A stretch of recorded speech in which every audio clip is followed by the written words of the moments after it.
Yes. Okay. I just wanted to know if I could make a start.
All right, good evening, everyone. Welcome to Lake Oswego City Hall.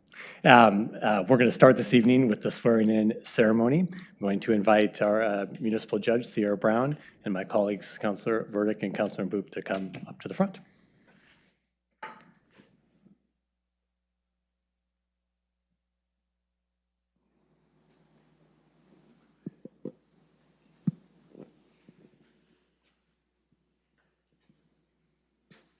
Start with you. Good evening, everyone. You ready? Sure. You're like, I have no choice. If I could have you raise your right hand.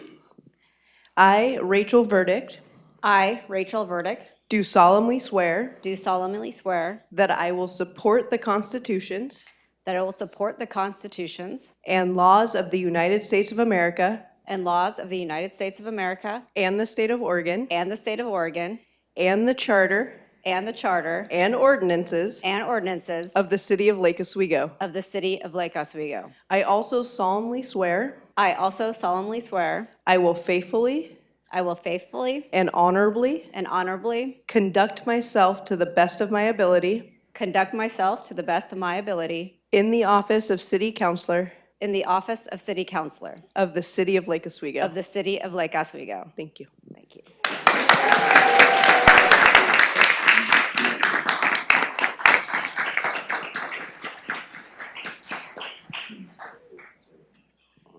It's on.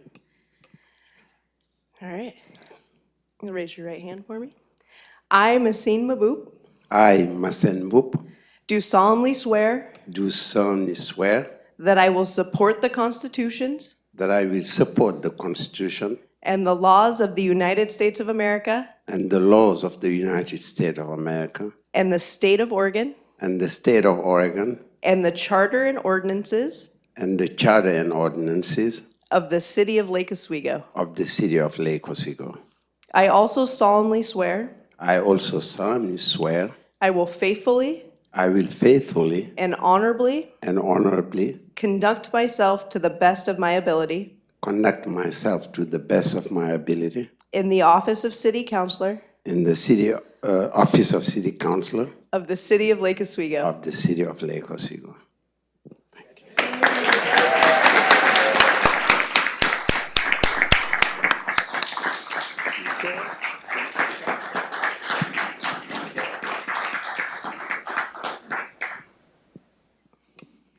I, Joe Buck, I, Joe Buck, do solemnly swear do solemnly swear that I will support the constitutions that I will support the constitutions and laws of the United States of America and laws of the United States of America and the state of Oregon and the state of Oregon and the charter and ordinances and the charter and ordinances of the city of Lake Oswego. of the city of Lake Oswego. I also solemnly swear I also solemnly swear I will faithfully and honorably I will faithfully and honorably conduct myself conduct myself to the best of my ability to the best of my ability in the office of mayor of the city of Lake in Oswego. the office of mayor of the city of Lake Oswego. Congratulations. Thank you.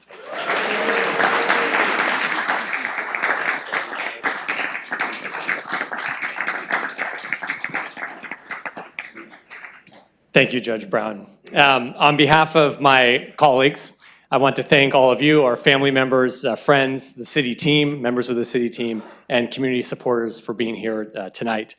It is all of us together doing this work, and for our families especially, this work takes a toll on the personal life with, the nighttime, the daytime, the early morning, the weekend meetings, really meetings all the time. We couldn't do it without the support of our loved ones, so thanks to you all.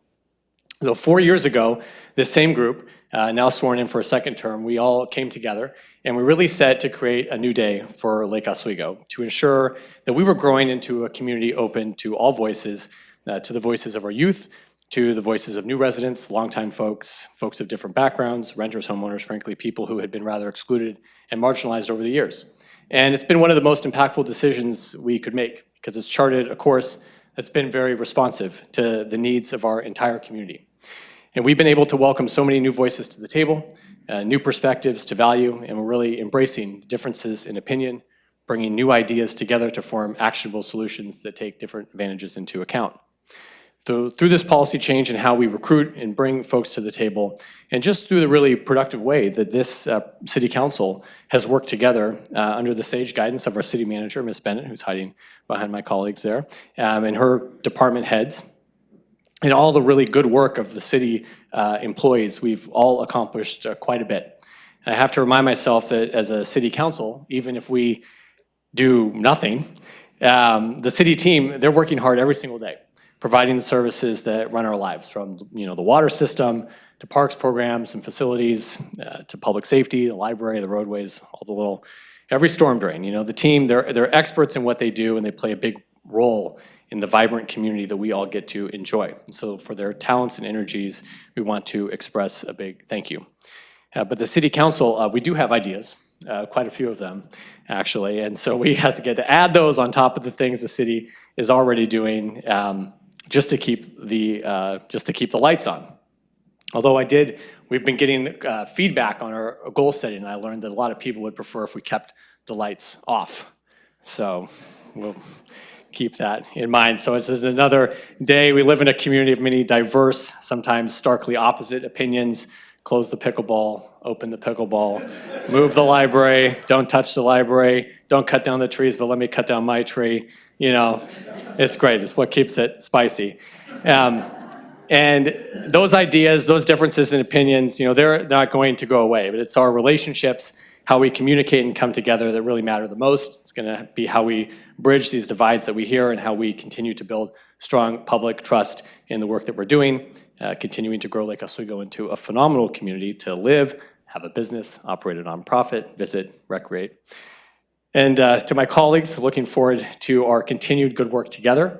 We come into this kind of as professional colleagues brought together by the people. And so I want to thank the people because from this work come true friendships. And that's definitely been the case with all of us here and your families. And it's an honor to be a part of your lives in this way.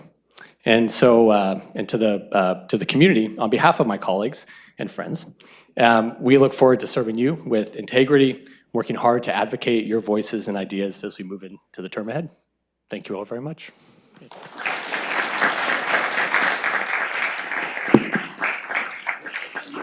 And now we invite everyone to stay for a little bit and enjoy reception. Thank you.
All right, good evening, everyone. Again, this Tuesday, January 7th, 2025 meeting of the Lake Oswego City Council is now called to order. Ms. Linder, will you please call the roll?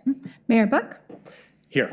Councilors Mbu, Here. Wendland, Here. Burdick. Here. Corrigan. Here. Councilor Raff is excused, and Councilor Afghan. Here. Thank you, Ms. Linder. Our first order of business tonight is to elect the council president. On that note, I would like to make a motion to nominate Councilor Corrigan as council president for 2025. Second? All right. Seconded by Councilor Burdick. All those in favor say aye. Aye. Any opposed? All right, that motion passes 6-0. Congratulations, Councilor Corrigan.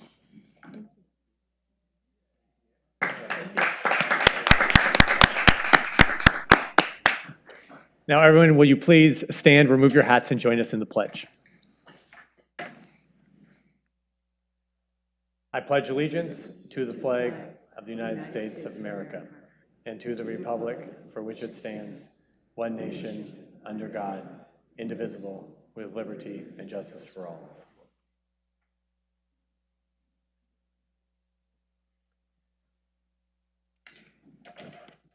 So this evening, we find ourselves reflecting upon the enduring legacy of the distinguished Dr. Martin Luther King Jr. He was a great luminary who advocated for peace, for social and economic justice, harmony, and unity. Martin Luther King Jr. Day, a federal holiday, is observed on the third Monday of January each year in the United States. So please take time on Monday, January 20th to celebrate the incredible life of Dr. Martin Luther King. The proclamation that we have put together in his honor will be signed and posted to the city's website. And in addition, the city is hosting a commemorative event for MLK Day on Sunday, January 19th, with a free, family-friendly celebration right here in City Hall from 2 to 4 p.m.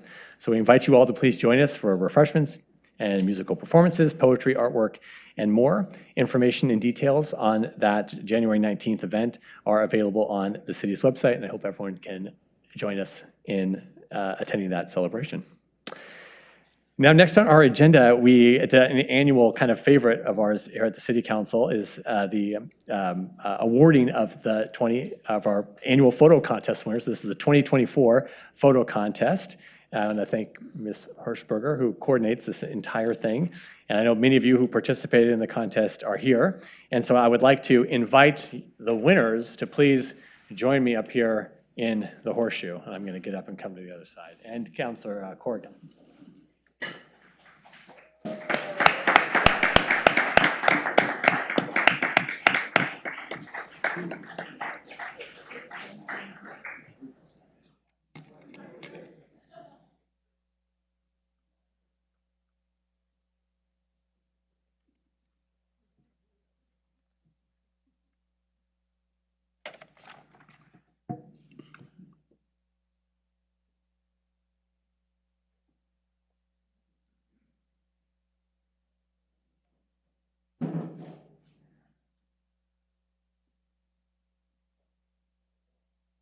Hello? Yes. Okay.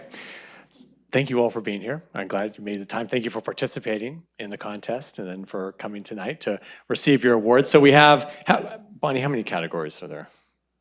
7 categories, and then there's 3, the first, second, and third place winner in each category, but some of you have won multiple categories, different places, so just, lots of overachievers here. So I'm joined by Councilor Corrigan. So when I call you forward, we want to meet you, of course, and learn a little bit about you and then learn a little bit about your photograph. And Bonnie's going to put those up on the screen here. And of course, our first place winners get a $150 gift card. Second place, $100 and $50 gift card for the third place. And how many submissions did we receive here this year? Oh my gosh, 475. Oof. And was there a new category this year? We changed the category. We changed them. Oh, all around. Oh, sorry. Thank you. Yeah, we changed the categories a little bit this year to kind of just show the different, just highlight different areas, I guess, of the photography. So I think it's going to be pretty good. Yeah, You'll okay. be happy. So the first category we're going to award in is the Places and Landscapes category. And Matthew Berger. Matthew, please come forward, Matthew. Matthew, you won first place. Congratulations. And you've been here before. Says here you went to Our Lady of the Lake, too. You know I went to Our Lady of the Lake, yes, okay. It's good, it's a good thing. Okay, that's good, yes. So Matt has won 2 other times in 2022 and 2023. This photograph is entitled Glass Lake, and it was taken the uplands easement from the stand-up paddleboard, during the October 2023 when the lake was drawn down on a crystal clear morning with no wind and waves. Tell us a little bit about how you came to capture this photograph. It's hard to get to the lake when it's 10 feet down, so I had to walk on the other side of the south shore down to the lake, which is about 10 feet. A little harder with no dock there, so otherwise that was the work to get this one. But yeah, very rare, crystal clear day. Yeah, it's beautiful. Yeah, congratulations. Thank you very much, Matthew. Tom Flores. Hey, Tom. Hey, Tom, congratulations. Tom won 2nd place with his photograph, Emerald in the Fog. Emerald in the Fog. Let's give Tom a big round of applause. We'll talk about Emerald. Tom won another one too. We'll talk about Emerald in the Fog first. But a little bit first, a little on Tom. Tom moved to Lake Oswego from Hawaii 8 years ago with his wife. And you just recently started doing photography. How long ago did you start? About 8 years ago. Well, yeah. Time you moved here? Yeah, I mean, the Northwest is just beautiful. There's just so many, a variety of things. Hawaii is wonderful, but it's one thing, which is amazing. And what we don't get much in Hawaii is fog, which I absolutely love because you can capture color, which is what I tried to do here with this photograph. And you just can isolate the colors and pop. So there really is vibrancy even in wintertime here. And just been having a great time in discovering the Northwest with the camera. Did you think about that photograph before you took it, or did you just come across this?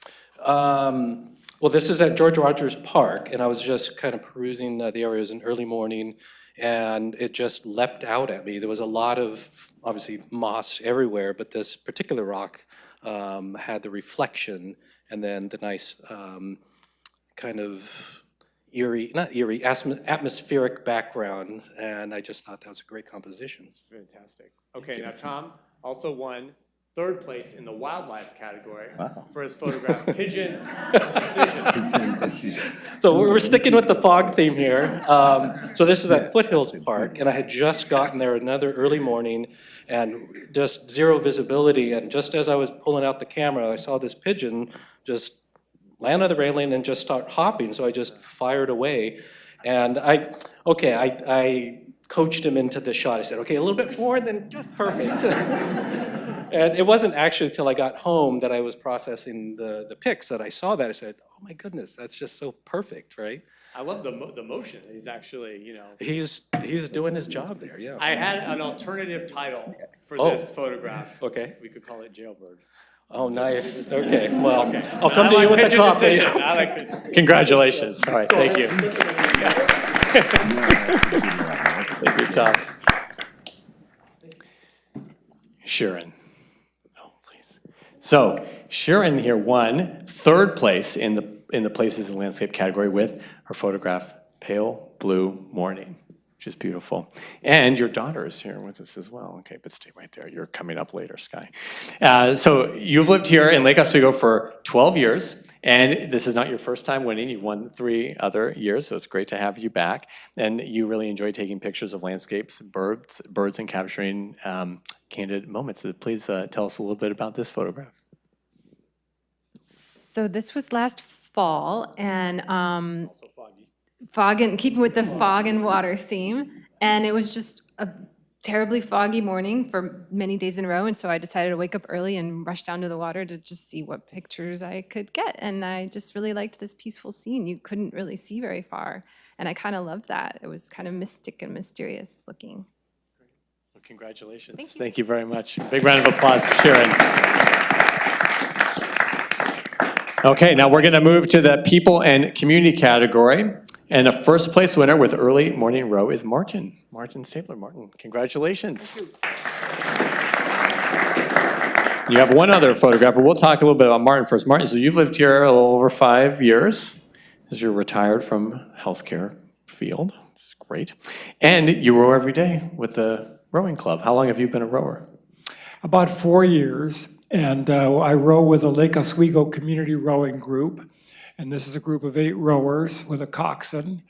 And so we're down there Monday, Wednesday, Friday, and there are 2 groups. There's the youth group and the masters group, and you can tell which group I'm in. And then during the winter, we have a warehouse that we rent space in near Foothills Park, and so it's too cold to row on the river, so we row on rowing machines in the warehouse. That's great. And you also won first place, 2 first-place wins here in the monochrome and digitally altered photographs with Heron looking for breakfast. Tell us about this photograph. Well, thanks. Yeah, this was at George Rogers Park, and it was early in the morning, and I go to the park about every, well, 2 or 3 times a week. It's just a magical place at George Rogers. And even though this is in the digitally altered, to be honest, those colors are pretty realistic. I probably added a little saturation to it, but not much. It was just a spectacular morning, and he was, or she was, looking for breakfast. Beautiful. Congratulations. Give Martin a big round of applause. Congratulate Councilor Corrigan as your prize there. Okay, now for a second place in the people and community category, we have Bubbles, Alina. Alina, hi, congratulations. Give Alina a round of applause for Bubbles. So we understand that you moved here from Romania, Cefaci, and and then lived in New York and in the Bay Area before coming here to Lake. When did you move to Lake Oswego? 2018, 2018. And how long have you been taking photographs? when my first son was born as a hobby, and then I tried to learn to be a photographer about 2 years ago. Oh, very good. So yeah, when I was taking this photo. And who's in the photograph? A friend of mine and her daughter, they live in Lake Oswego, and we were at Lasher Farm. I was practicing, learning to take photos, and I just let them play, and I captured the moment. It's a gorgeous photograph. Congratulations. Let's give Alina another big round of applause. Here in Trudy has your... Okay. And now we're going to the wildlife category, and our first place winner is Amanda Barr. Amanda. Oh, hi. Congratulations. So you've lived in Lake Oswego for about 10 years, and you love the natural areas and the wildlife, clearly. Okay, so this is a fantastic photograph. Can you tell us how far away were you taking this? Gosh, it's probably about 100 feet. It wasn't far there. My daughter actually did the legwork on this. She's here in the audience, and she was walking the dogs, and we live near Bryant Woods, which is where this was, and she said, there's an owl, you gotta come, bring your camera. And by the time I got there were 3, and we looked a little closer at them, and 2 of them were juveniles, including this one, and they just all hung out with us, standing there, and weren't too bothered, and so we did spend some time getting pictures and then left them alone, but I'd never seen one this young in the wild, so it was exciting. And the mama was there? Yes. Nearby.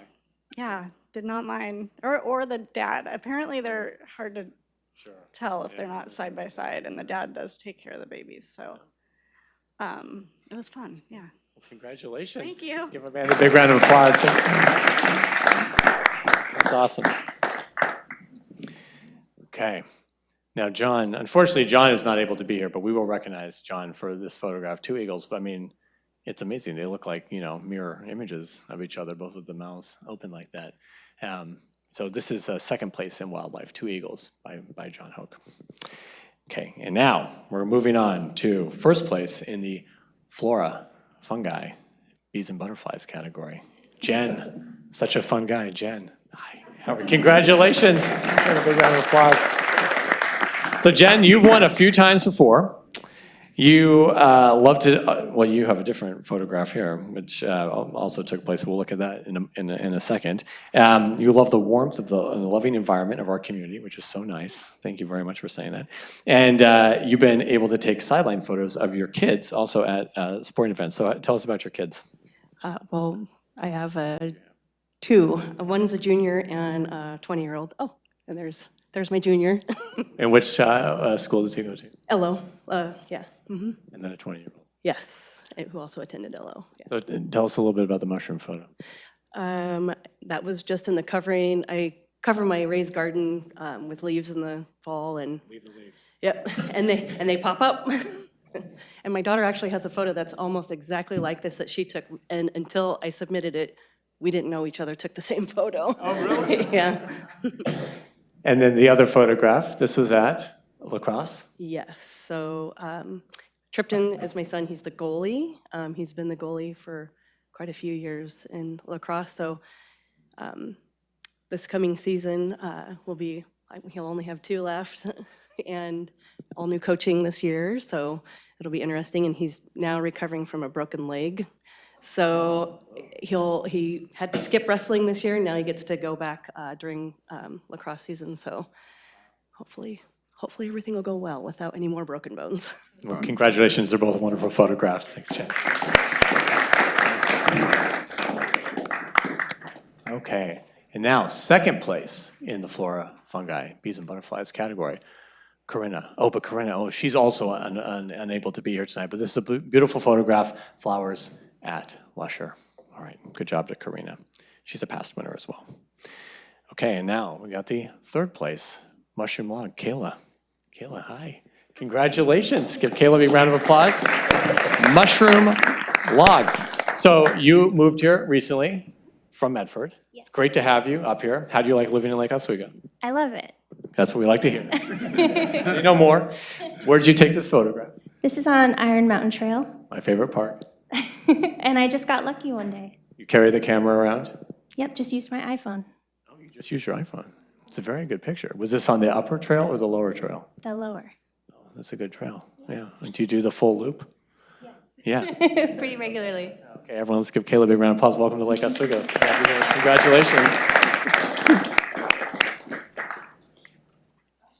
Hey, everyone's favorite category, the pets. Ivana, hi. Congratulations. Ivana took first place in the pets category with her photograph, Fall Shark. Okay, who is the subject in this photograph? This is our dog, Whiskey. Whiskey. And what kind of dog is Whiskey? She's half golden retriever, half Irish setter. And how old is she? 3. And was this in your yard or is this in a park? In our neighborhood. In the neighborhood. Oh, that's a great. And this is just a kind of photograph that just happened, or did you? She loves to chase leaves, so I just pick up piles of leaves and she'll do this all day. And how long have you been taking photographs? Since high school. Oh, very good. It's a great photograph. And how long have you lived here in Lake Oswego? A little over 2 years. And do you like it here? It's great. We're glad to have you here. Congratulations on your photograph. Thank you. Thanks, Ivana. Here, Trudy has your phone. And now, second place, Pam. Pam, hi, how are you doing? It's good to see you. Yes, Pam is you're probably our biggest multi-year winner. You've been winning photograph contests since I joined the city council here. Which is great. Congratulations. Okay, what's the name of this dog here? This is Biscuit. And is it your dog? It's my dog. It's a girl. She's a rescue from Street Savvy Dog Rescue, and she is the best dog. This is Biscuit doing her watching because she thinks she's the sheriff of our neighborhood. Oh, yes. And she's looking to see if someone is coming up the driveway or if the neighbors have the gall to have somebody over. Yes. So she's very alert. Oh, it's a great photograph. Thank you, Pam. Congratulations. Thank you so much. Thank you. Okay. Now, third place, Robert. Congratulations. This is Hawk on old LOFD engine.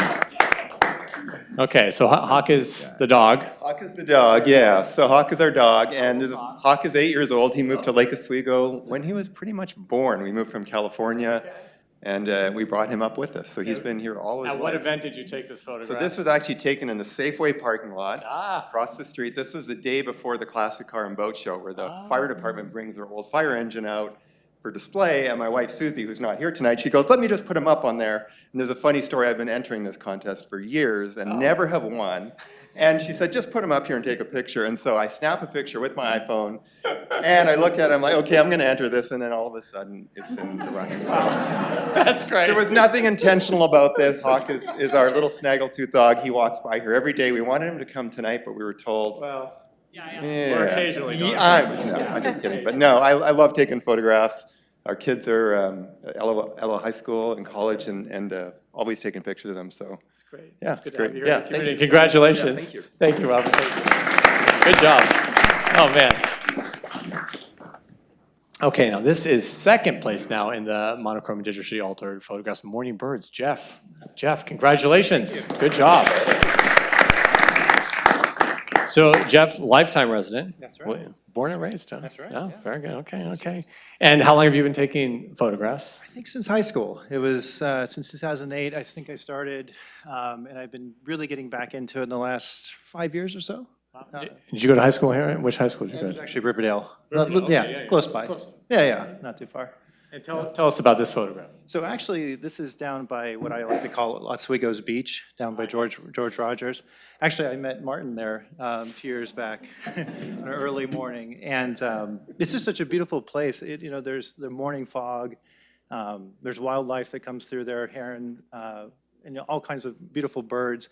And I just love going down there and just spending time with them and just kind of getting into their morning routine. And this was a case where this little mallard was kind of showing off to his lady and was spreading his wings and playing with her, splashed a little water on her. So I thought I'd capture that moment. Wow. It's incredible. Congratulations. Really good job. Thank you, Jeff.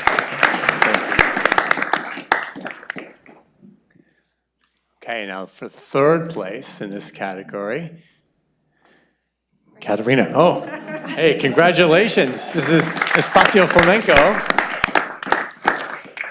So you've lived here in Lake Oswego for 4 years, and you enjoy a mix of quiet, active, and vibrant spaces. That's good. And how long have you been taking photographs? Probably since I was a young adult. And the reason why I took this one is because I was taking a photography class and also a flamenco class with Espacio Flamenco. So when I saw them at the farmer's market, I was so happy that they were here during the summer, and I was able to capture that photograph. And How did you decide to make it monochromatic? I just liked it more in black and white than color, and I took it from my iPhone. God, these iPhone pictures, yeah, I know. Does that feel bad for those of you that are using the fancy cameras? I just kind of, I'm sure it doesn't. iPhone, yeah, Well, really, good job. It's a great photograph. Thank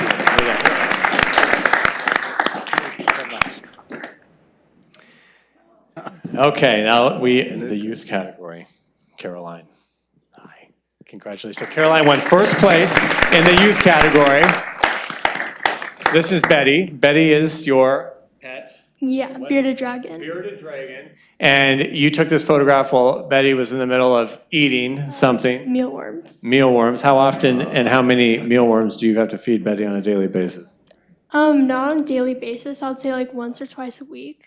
Oh, is that all she eats though? No, she eats like lettuce, like romaine, stuff like that. Oh, interesting. Okay. And is this inside of her living space? Yeah. Where does she live in? In a terrarium. In a terrarium. Wow. We get to use these photographs. Bonnie puts them as backgrounds, and Carrie, I think we need to have this photograph highlighted a lot. We'd love to have this during city council meetings on the screen background. It's a great photograph. Okay, and just tell what grade are you in? What school do you go to? I'm in 8th grade at Lakeridge Middle School. You did a great job here. Congratulations, Caroline. It's nice to meet you. Nice to meet you. Okay, Sky. Hi, Sky. Congratulations. Sky took second place in the youth category with Emerging Clarity.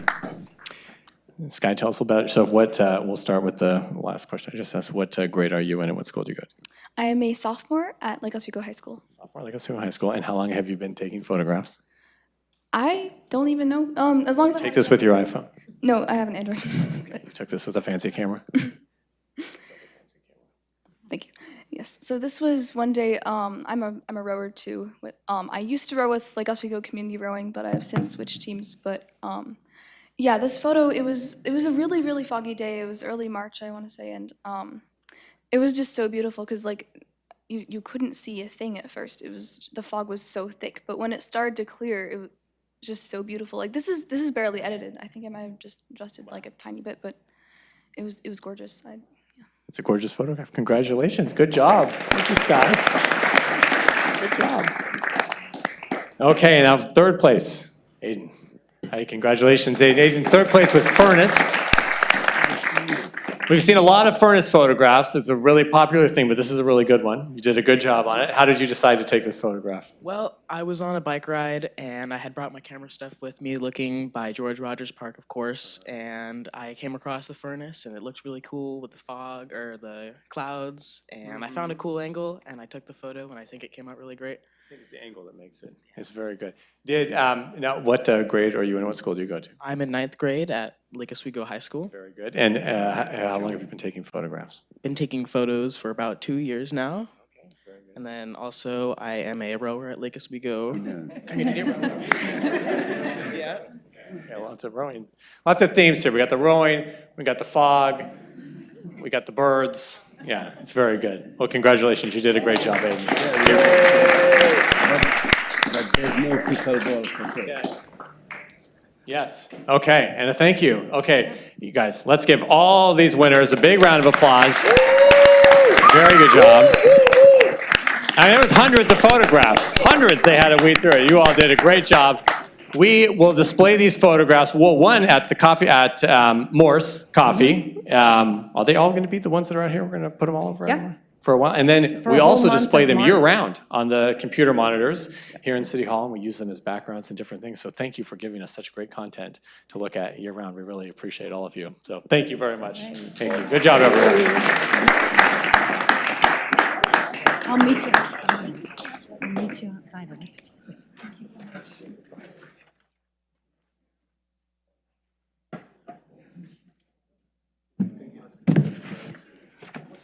Thank you, Jill.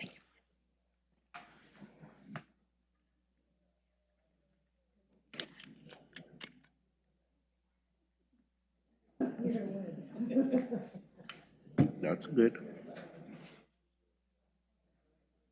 I think.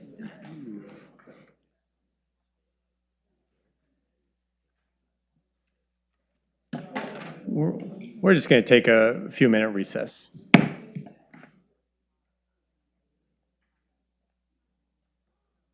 Good job.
Okay, we're back in order. Next item on the agenda, I'd like to welcome Councilor Christine Lewis, our Metro District 2 Councilor, and Val Galstead, Director Val. Board, we're always glad to have you here at Lake Oswego City Hall in our council chambers, and here you're here tonight to talk about the future of regional funding for the housing and homeless services measure. And we're looking forward to the update. And I know you and I have been talking about it for some time, and glad to have you here with the rest of my colleagues on the council to bring everyone up to speed. Wonderful. Thank you so much, Mayor. Thanks for the invitation to be here tonight. Council, good to see all of you. Congratulations on the start of a new year and your new terms of service. I am here tonight. I think normally I do a little bit of a broader what's going on at Metro, what's going on in the world of the work that we are doing regionally. But tonight I'm going to be pretty specific to conversations that we've been having for the past year or so around the future of regional funding for housing and houselessness services. As Mayor Buck alluded to, these are conversations that have been ongoing, and I am out talking to as many people as I can. So delighted to be here in Lake Oswego tonight.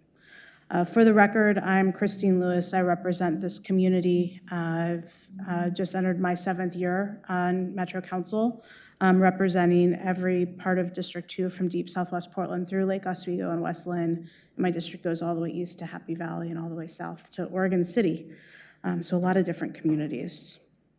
As somebody who serves on Metro Council, during this moment when we are stepping up with the rest of the region to meet the needs of those who are most vulnerable amongst us, the houseless, the housing vulnerable.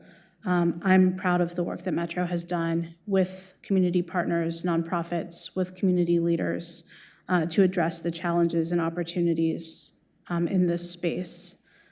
Even 10 years ago, Metro was not involved in housing and homelessness.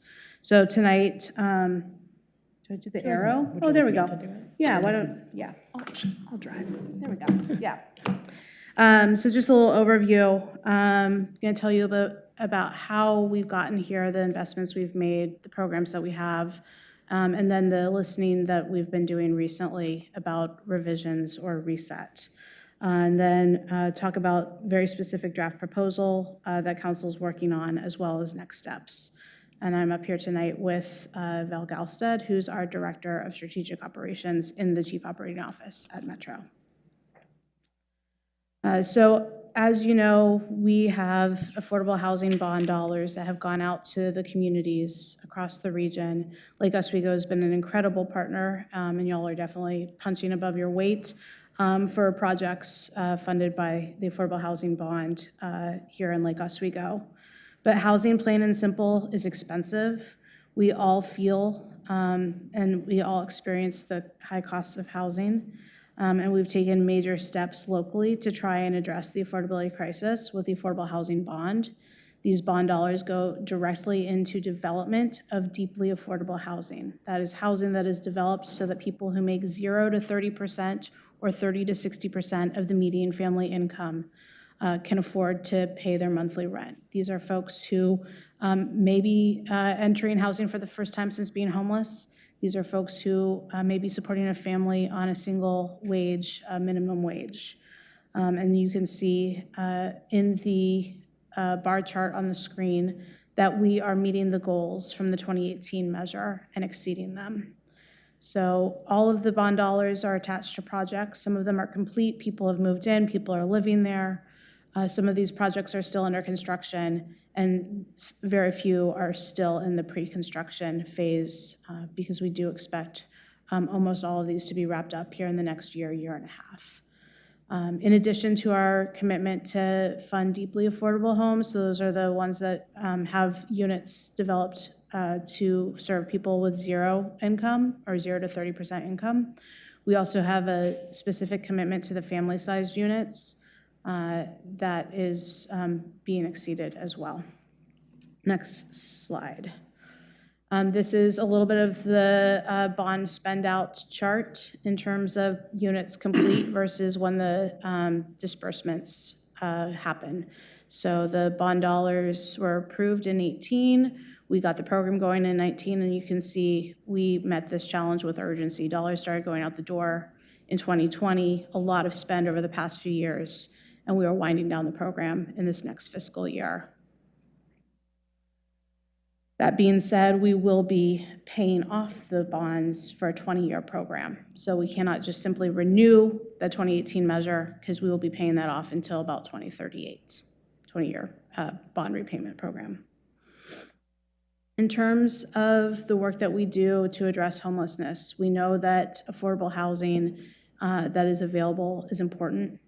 That is why the $652 million general obligation bond projects have taken us a significant way towards meeting goals. But we need to pair those available units with rental assistance and wraparound services that are funded through the 2020 Regional Supportive Housing Services measure. We call it shorthand SHS. The SHS package was two taxes. One is a high earner personal income tax, and one is a business tax. The two taxes were designed to sunset after 10 years, so 2020 to 2030. And the funds are collected by Metro and then get divided three ways to the three counties, Multnomah, Clackamas, and Washington County, based off of the estimate of the amount of tax collected in the three counties. And then the role of Metro is to help provide oversight through oversight committees, as well as to do regional data program, so that we have one comprehensive picture of what's happening across the region. While SHS is a 10-year tax on high-income earners and businesses that went into effect in 2021, it's currently set to expire in 2030. That puts us right at the square middle of this program. We've seen a lot of success. We've seen people get housed. We've seen counties get to build programs that they haven't otherwise been able to fund over the years. But we also have not seen a regional system click into place that's really targeted so that every part of this region is experiencing success. I want to lift up the work Clackamas County has done. They've reduced their unsheltered homelessness by 65%. That is incredible. The resources are obviously playing a major part of that. When I look across the region, the other two counties are not feeling that same level of success. So we want to have a program that the whole region is experiencing success like that. There is no denying that these dollars have made significant impact on keeping people off the streets. So you can see the numbers right here. 6,297 households have been placed into housing through the program. Over 15,000 eviction preventions across the three counties. And I think this is before the new units, but as of 2 weeks ago, we were at 1,890 shelter units or shelter beds created or sustained. So that's real work happening on the ground through the three counties and our nonprofit partners. Yet the critical work of the Supportive Housing Services Program is in peril. Funding for the existing program will end in 2030, and so will the programs keeping thousands of people off the street. We're not willing to risk the housing stability of the thousands of Oregonians who are relying on this funding by waiting until the last minute to extend this program. And stabilizing and strengthening the program now and making the funding more reliable are part of the goals as we have reached this midpoint. So if we do nothing, we will continue to have funds for the next 5 years, and then the SHS tax expires in 2031. One of the other reasons we are having this conversation is we came into these funds in strong economic times, and we have seen the incredible volatility, particularly of the personal income tax on high earners. Business tax is also a volatile tax. It's not like property tax where year over year you are fairly predictable. So that's why we're here today. Metro has been successful at implementing our bond, and yet it will be complete soon, and we will have no local money to continue doing the ribbon cuttings, the groundbreakings, and building the affordable housing that we know is part of the equation. It's a valuable ingredient to resolving people's homelessness. Additionally, housing need continues, especially at the lowest income, and the disparities faced by communities of color in finding housing and housing that's affordable. And then finally, the clear links between the cost of housing and homelessness are continuing to have a cascading impact across the region.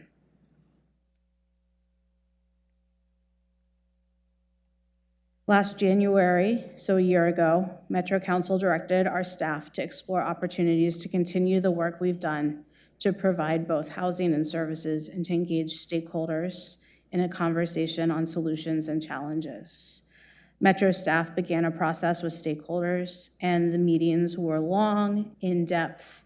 I believe each of them lasted 3 to 3.5 hours, and we had 40-some stakeholders in the room, including nonprofit partners, members of the business community, representing those who are paying the tax, and local elected officials. Finding agreement on how to fund affordable housing turned out to be the easy part. Almost everybody agreed that expanding the uses of the existing SHS taxes to allow investment in affordable housing was a good and urgently needed idea.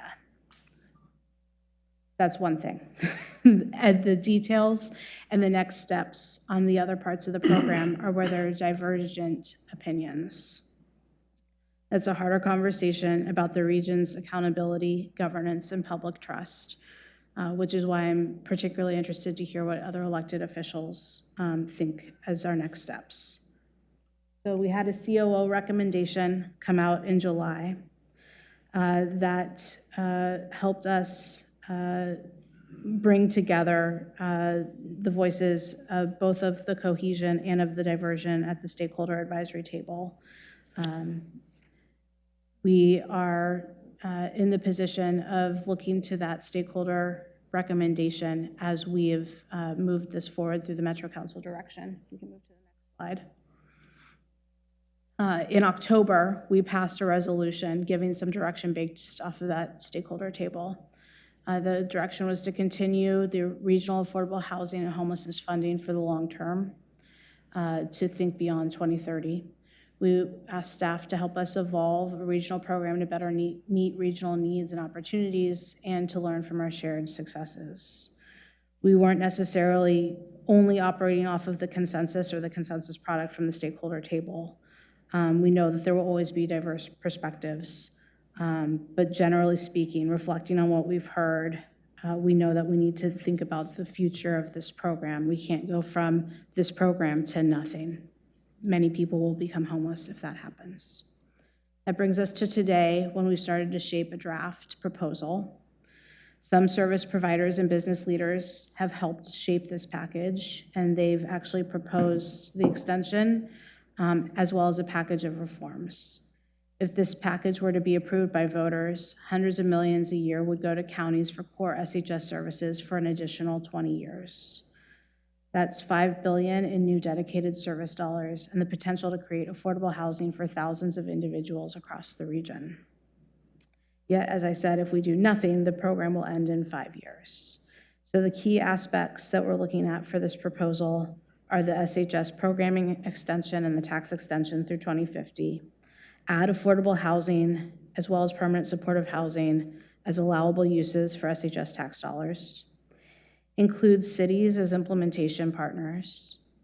Currently, cities in Clackamas County, like Lake Oswego, have been able to take advantage of a cities program where through the county staff, the city can apply for funds for purposes that serve the needs of people experiencing homelessness and chronic homelessness. The other two counties have not set up similar programs, and we'd like to make sure that the other counties and cities in the other counties have that available, because cities are on the first line of defense for a lot of these crises. Another element is to prioritize stable funding for ongoing services. So right now, the minute the tax dollar comes in, it goes right to the 3 counties using the formula.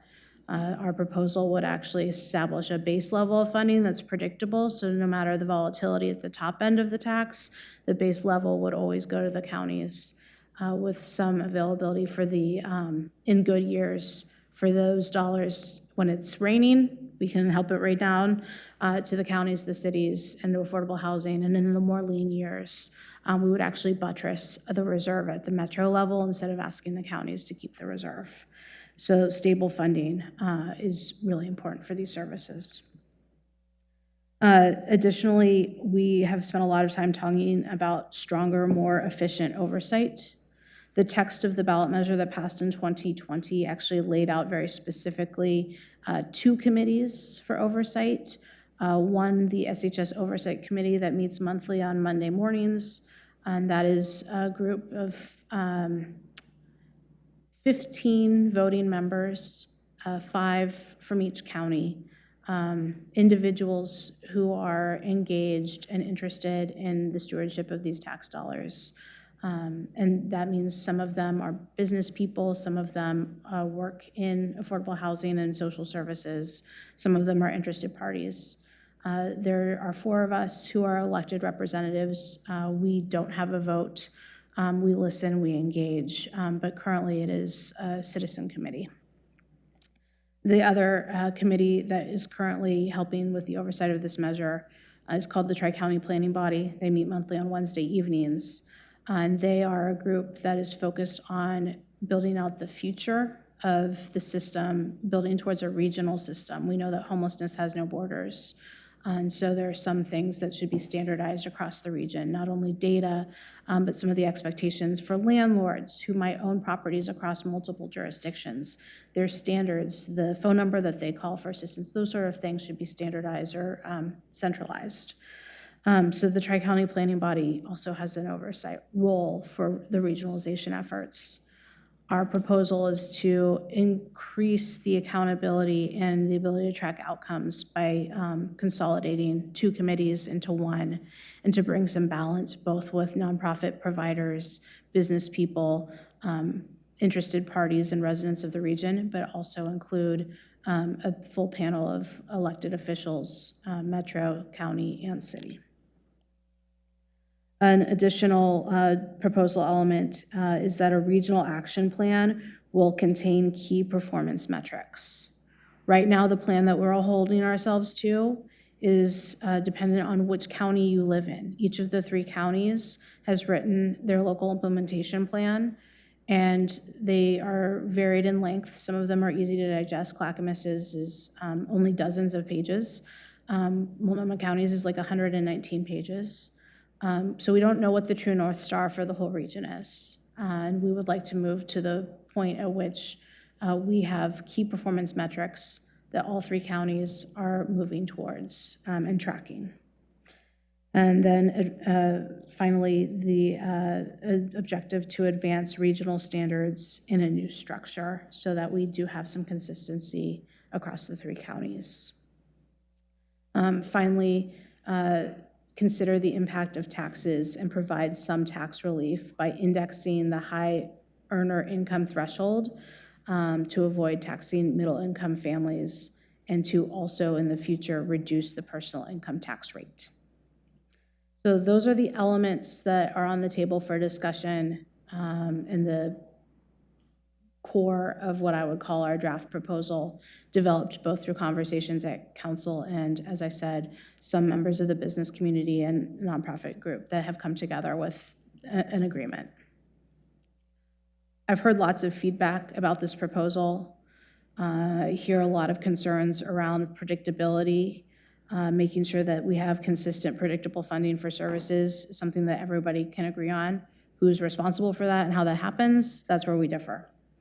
The regional approach. SHS has become a game changer for seeing homelessness as a holistic challenge, and we need cross-regional cooperation as well as to continue to break down the silos. Housing people can be education people. Housing people can be mental health people. We need to continue to work across those barriers that are mostly put up because of bureaucracy and funding streams. And we have not yet successfully seen all the ways that we can braid these dollars most effectively. That will take time. And then finally, the tax rate. I've heard from a number of people speak very passionately that we should preserve the tax rate. And I've heard from another set of people that we need to cut the tax rate now because people are leaving the county, leaving the region, both personally and with their businesses because of the high tax rate, particularly in Multnomah County where they've got 2 of them going on at once. But we've been asked to take that pretty seriously. And then why now? Why not wait until closer to the expiration of the program? I don't want to be on the ballot in 28 and only have 1 year to get this right. I also think that we have reached a midpoint. We're no longer in startup, and there are some things that aren't going well. And this is a moment where I think the accountability and the streamlining of governance might be able to help shine a light on those things, and hopefully we can correct it. Acting now means that we can avoid having to begin to ramp down as well. I don't want to be in 28 or 29 ramping down while also going out to the ballot asking for an extension.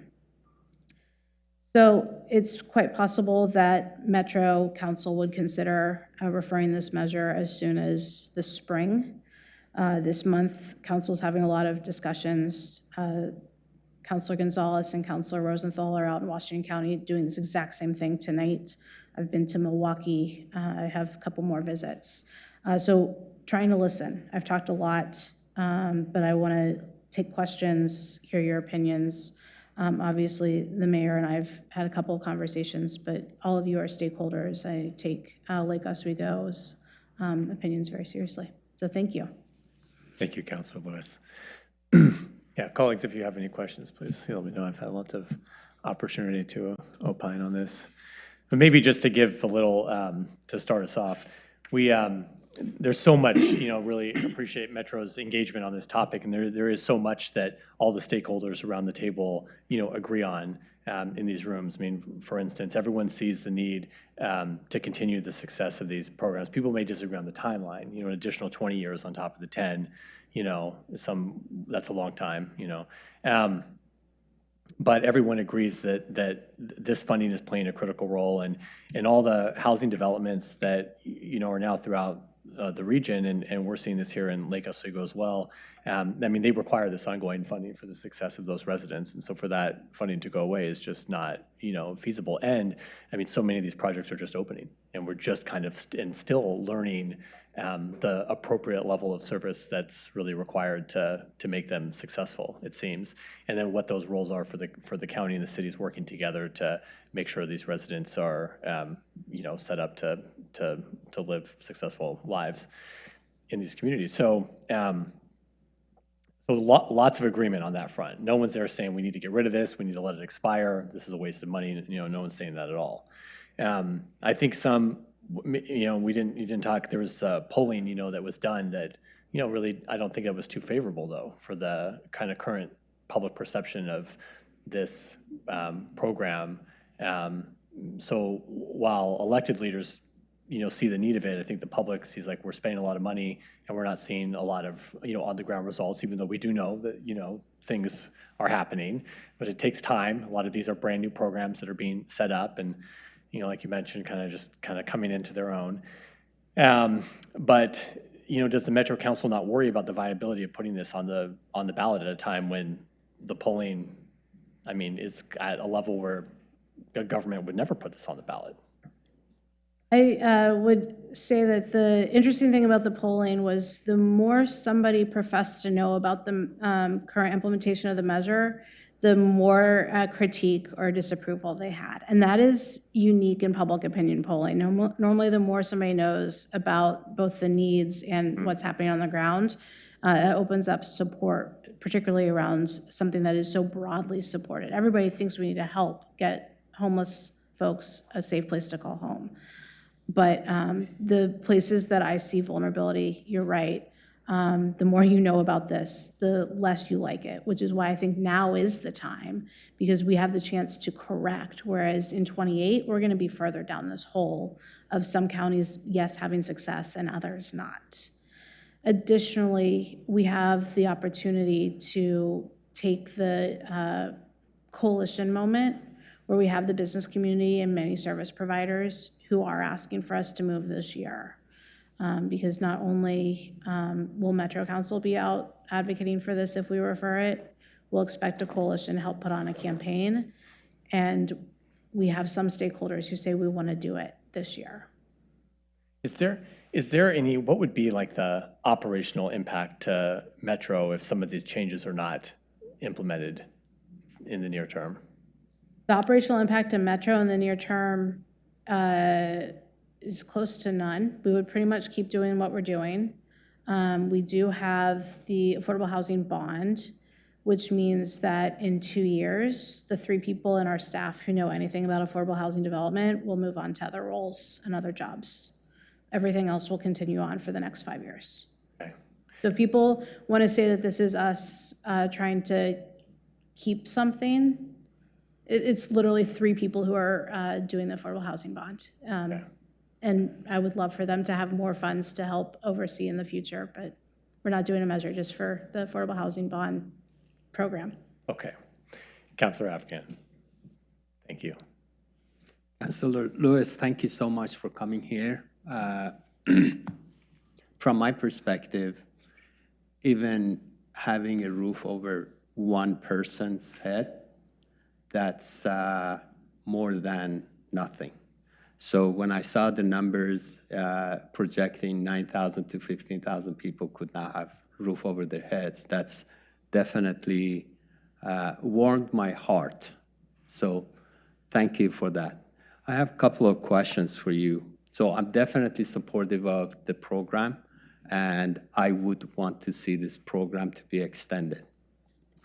You mentioned that people, the more they know about the program, the less supportive they are. Can you give us a couple of examples of why they feel that way? I don't know, I'm not the pollster. And it was an open-ended question that it was like, tell us what you know about the program or supportive housing services. And the people who used a lot of words and who kind of made sense about talking about the program were more critical of the program. Okay. Yep. Okay. The other question is, let's say with the rate of homelessness we see right now, if this program was extended, we're standing in 2050 and looking back, how big of an impact have we made? That's a question that I think we need to wrap our arms around, because the way that many of us campaigned for this measure was we're going to tax ourselves at a pretty high rate for 10 years and take a run at this thing pretty hard. So at the end of 10 years, we've built a system that is resilient to however many people are coming into homelessness. We have the resources to help them. And we have 3 counties with very different approaches to, are we trying to get to essentially an operational zero? Yes, that does mean that there will be people who experience homelessness, but we always have the set of services, shelter beds, temporary housing, permanent housing in that flow to connect them to whatever they need. And the 15,000 projected numbers that we see, how big of a number are we looking at versus the 15,000? In terms of the inflow to the region? Yes. I don't have current regional numbers. Yeah. What the intent of these questions are, if we're talking about 100,000 people and we're only making an impact 15%, should the program be bigger?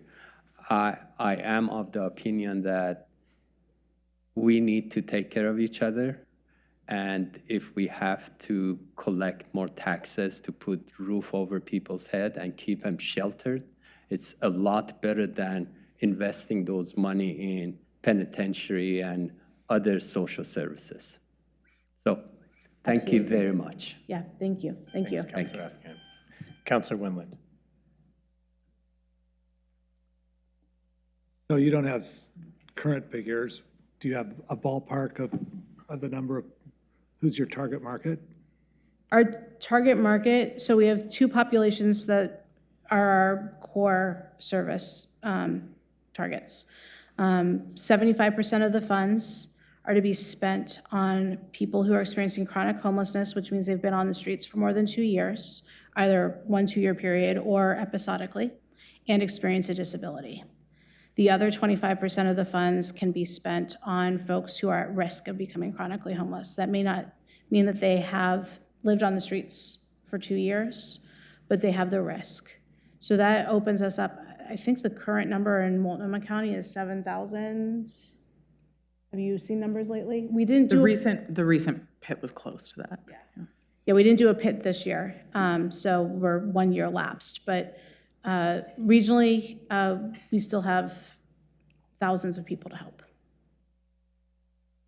Okay, so I guess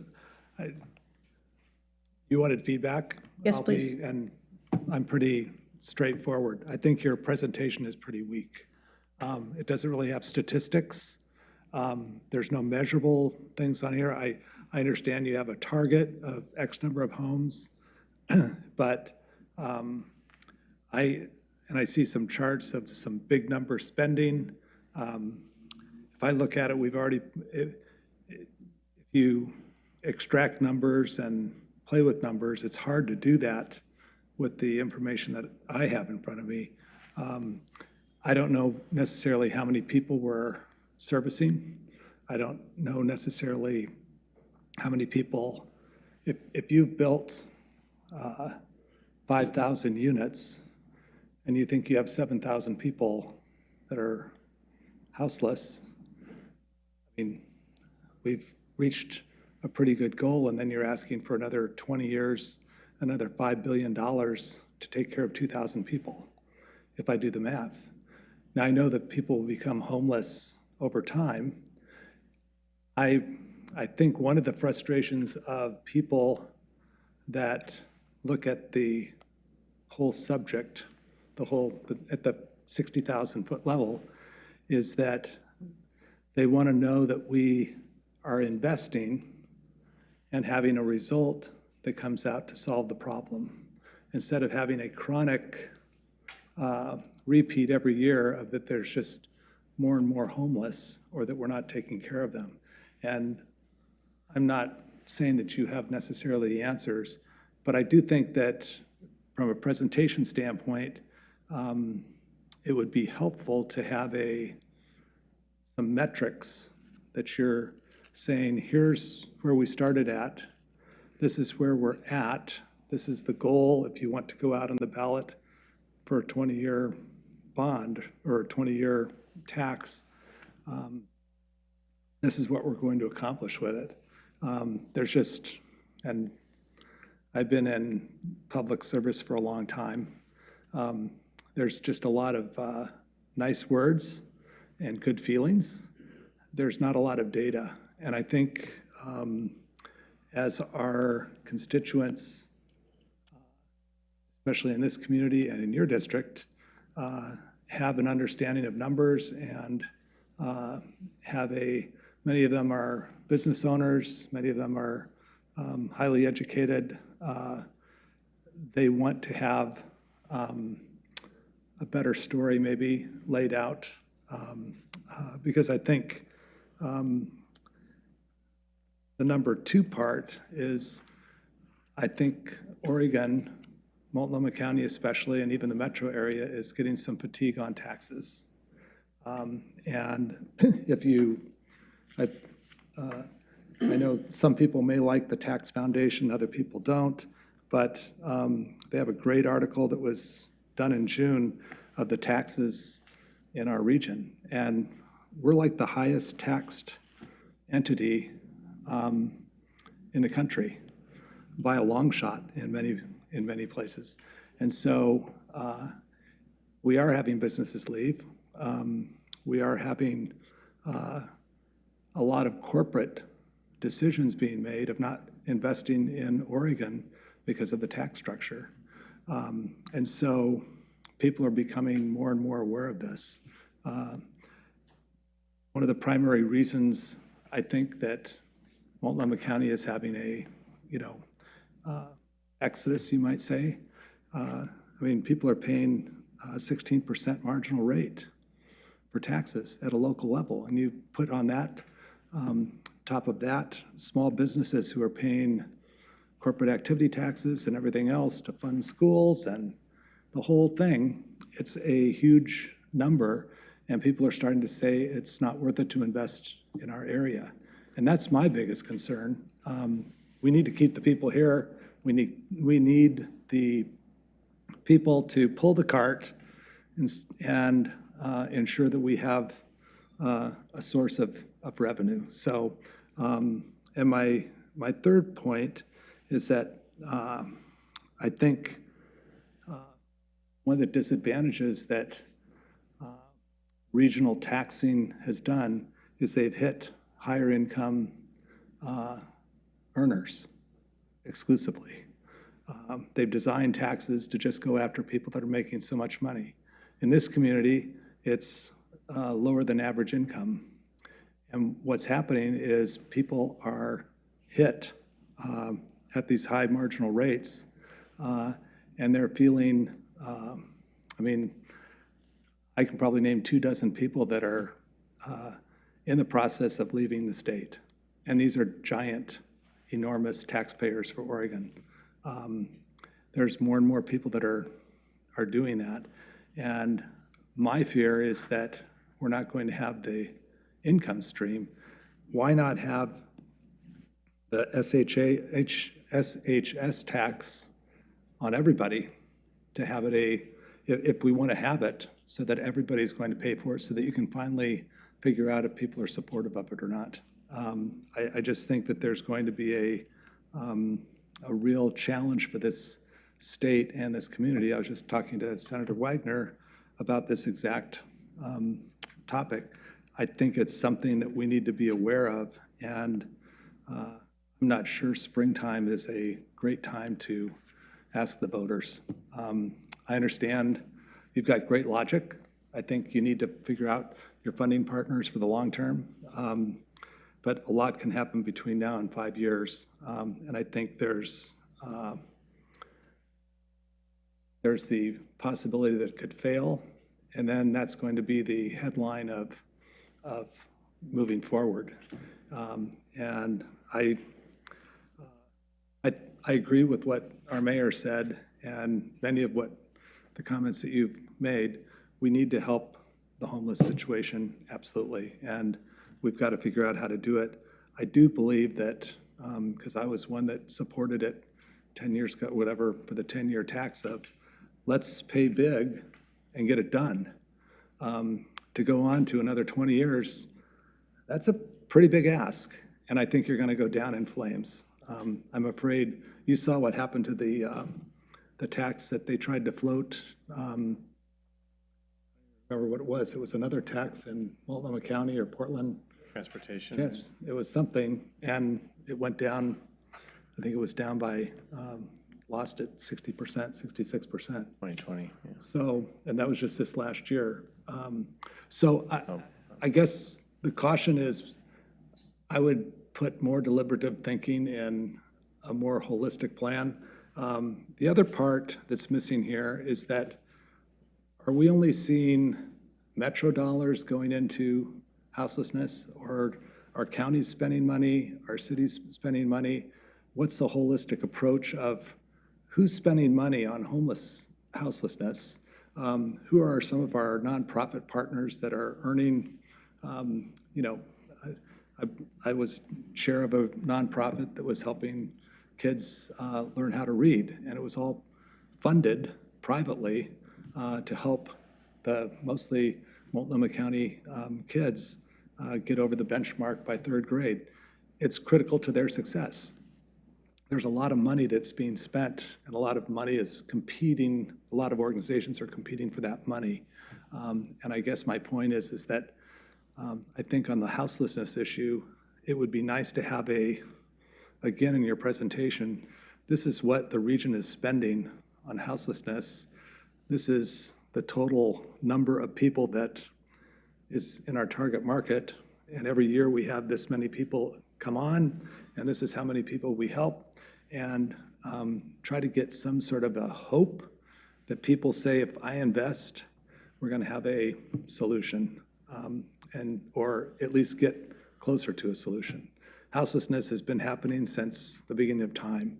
So we're not going to solve it, but I do think productively looking at it is probably our best bet of getting something passed. And so I think from the messaging standpoint, that's where people need to be looking at, give them the hope, because you've got the passion for it. I think people want people to have a house to live in. We just need, I think, to figure out a way to get the messaging so that there is a finish line maybe, or a mechanism to say, this is what we need to do to get towards a finish line. So those are my comments. Thank you. Really appreciate them. And the You're doing great work. and the by way. thoughtfulness of responding actually to almost every single plank in the proposal is appreciated. So thank you. Well, Councilor Windham makes some good points to it. I think a reason the business community, more specific like the Parliamentary Chamber, is supporting, continues to support this measure is that while the tax rate is high, and that is an issue, that the homelessness problem itself, the street level homelessness is another huge issue. Why businesses are leaving because it's not safe for their employees. We've gained a lot of business here in Lake Oswego because employees can't go to work at locations in Multnomah County because of public safety issues. So, I think they see taxes. And that's why they're asking for a reduction, but also for a continuation because of the consequences of the homelessness issue getting even worse would be, catastrophic. But in regards to the numbers, that I think is kind of what's coming out in the polling, and even in the Metro Auditor's report, it's that basic understanding of how much money is being spent and who exactly is being served. He said, we should be able to show that, and we just can't show that right now. And it seems like that's what, around the table we hear the mayors and the county leaders advocating for is just more time to allow, and not up until the 11th hour, but over these next couple years now with new leadership and people really motivated seemingly to work together for the subject, because no one wants it to fail. Because if it fails this spring, the chances of it succeeding again are, it's not good, and no one wants that to happen. So no one's trying to procrastinate because they don't want it. They're trying to, say, let's build more public trust for this program.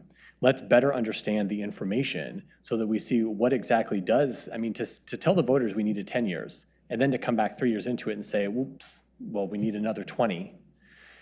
Without being able to clearly articulate why that is and how it's going to be spent and how it's going to benefit communities, and we can do that. It seems like there's a lot of good cooperation happening now where there wasn't before the first few years, a lot of kind of turf, wars and infighting and whatnot.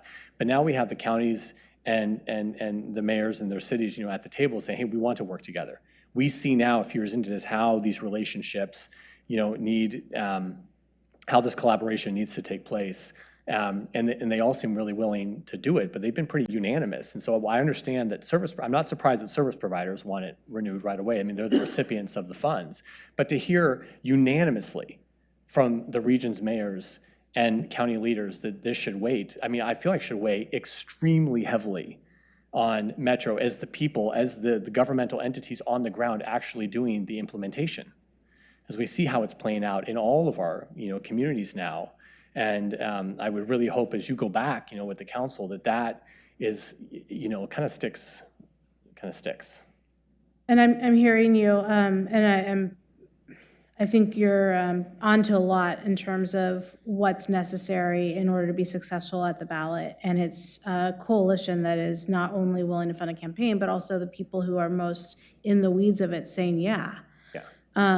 But we can't put off the fact that there's some things that aren't working. So if we're not going to use a ballot measure to fix those in the immediate term, we're going to have to get some additional leverage somehow.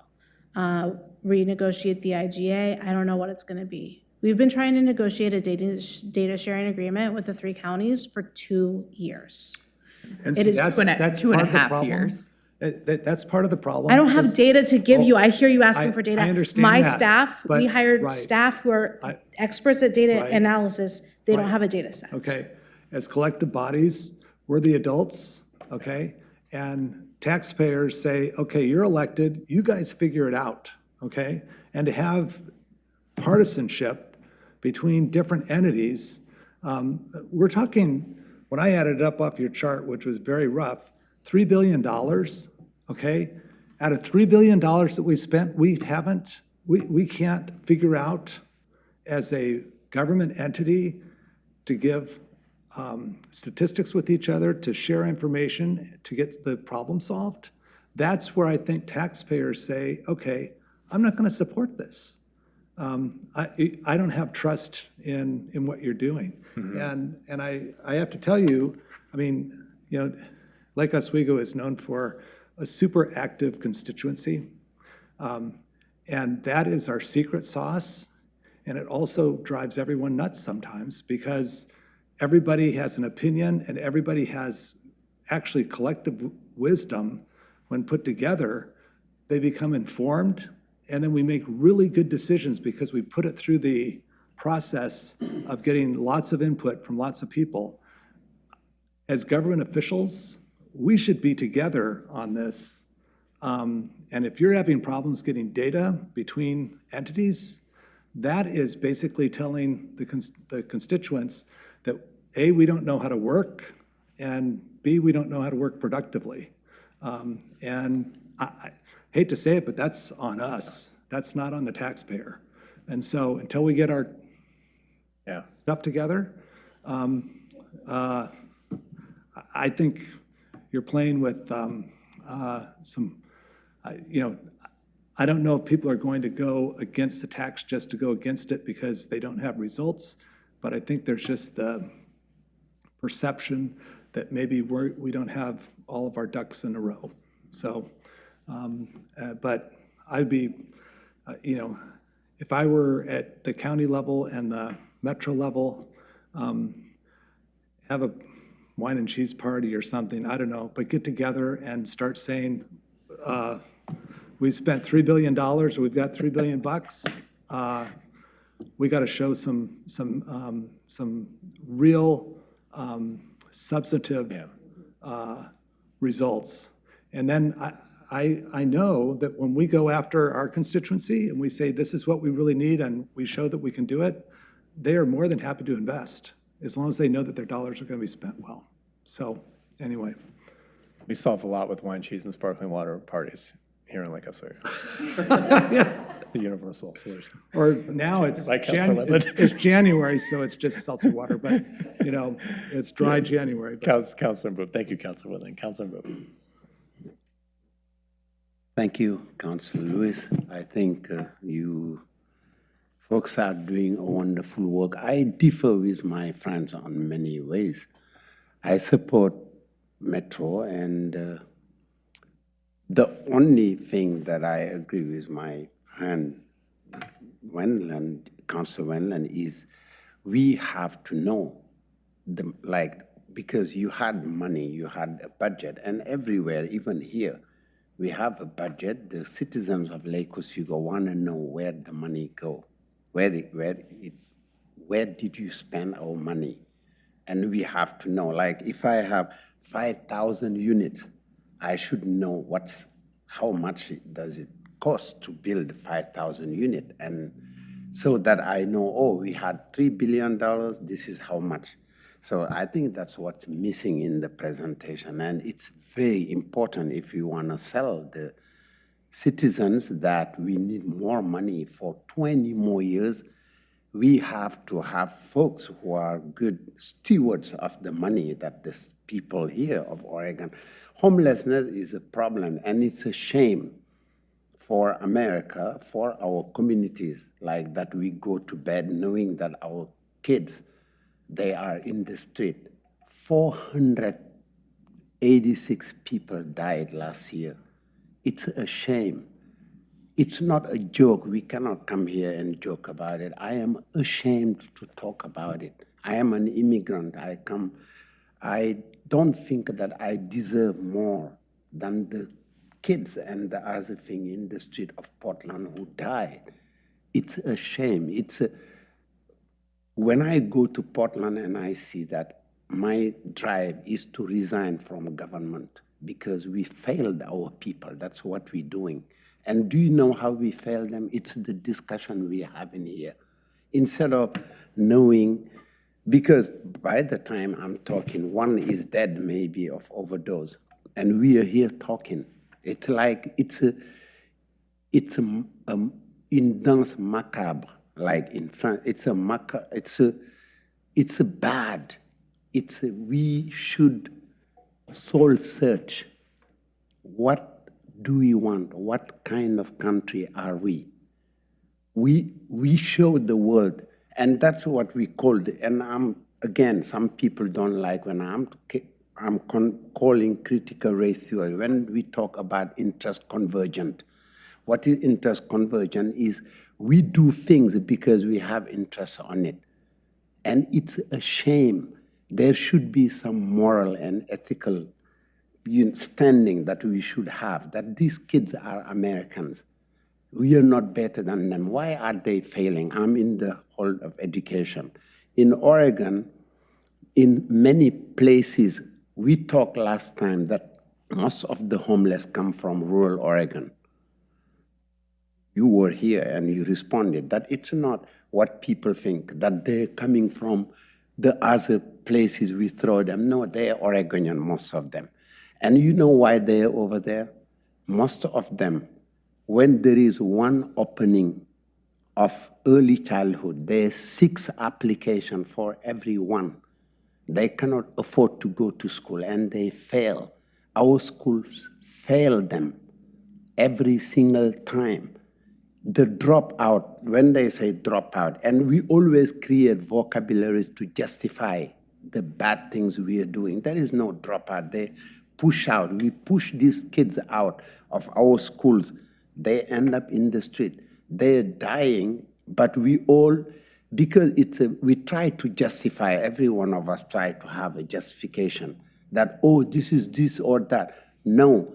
We failed them as a society. I am responsible. You are. John is responsible. We all are, because we are in a power is only meant for good. If you cannot use power for good, you don't deserve it.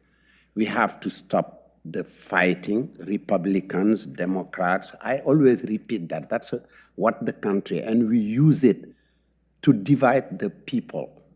And we use it because that's our only way out for our failures. We use it. But if we go partisan, no partisan, like we non-partisan thing, we say, hey, who are we helping?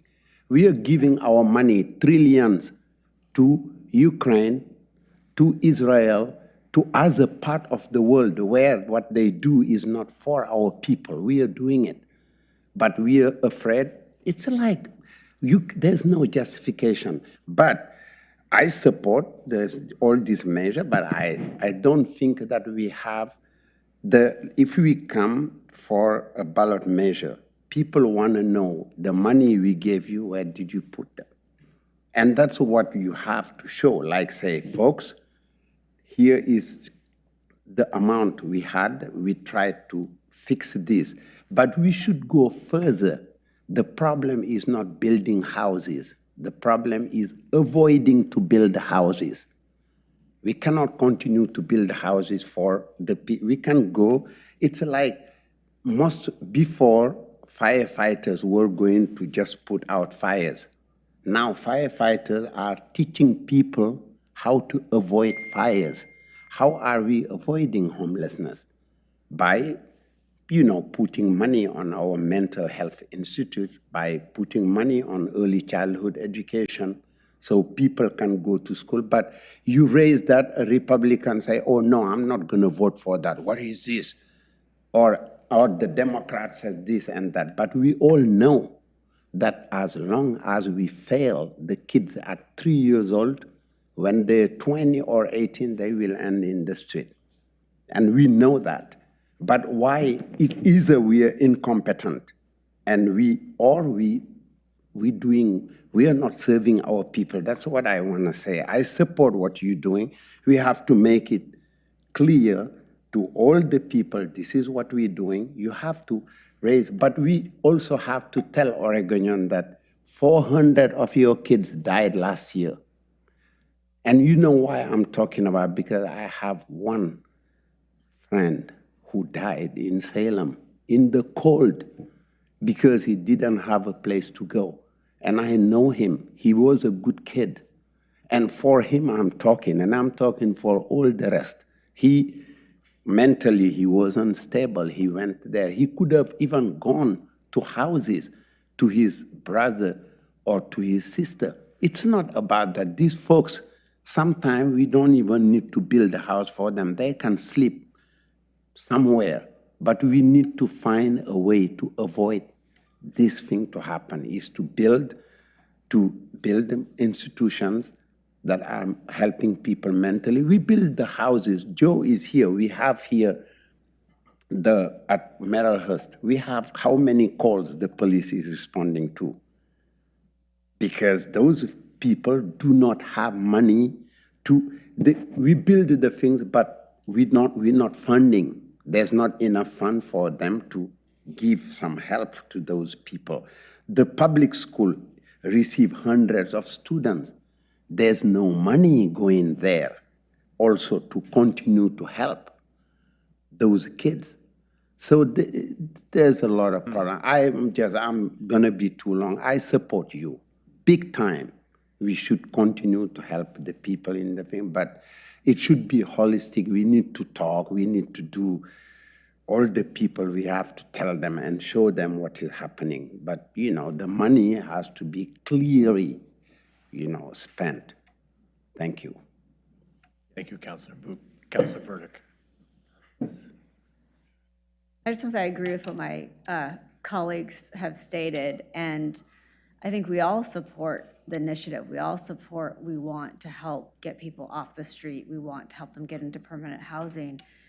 But to Councilor Wendland's point, we were kind of promised here, 10 years, let's dump it, and then we should be good to go. And now all of a sudden it's like, nope, 20 years, and yet we don't understand how we're doing. We don't understand, are we connecting the dots to Councilor Mboop's point? We might get the housing, but are we getting the other services and needs fulfilled? So we need to start connecting those dots and doing a better job of it. I think we're failing at connecting those dots. And if we don't connect those dots, I don't know if we're going to be able to keep the people off the streets. And those are, again, because of various reasons, we don't have those statistics. And so I think asking our communities to continue this spring and to agree to pay for 20 more years without being able to show this is working or this isn't, or this is specifically what we're going to do because we're learning from our, what's working and not working. But it doesn't appear to me that we have that data and that we have the numbers. So I think all of us up here want to support getting people off the street, support getting the services needed to, whether it's mental addiction, whether it's supporting the schools as they need to get services, whether it's, addiction. We want to get those services. We want to connect those. We want to get the people off the streets permanently. But again, we're 3 years in, and we don't seem to have that information.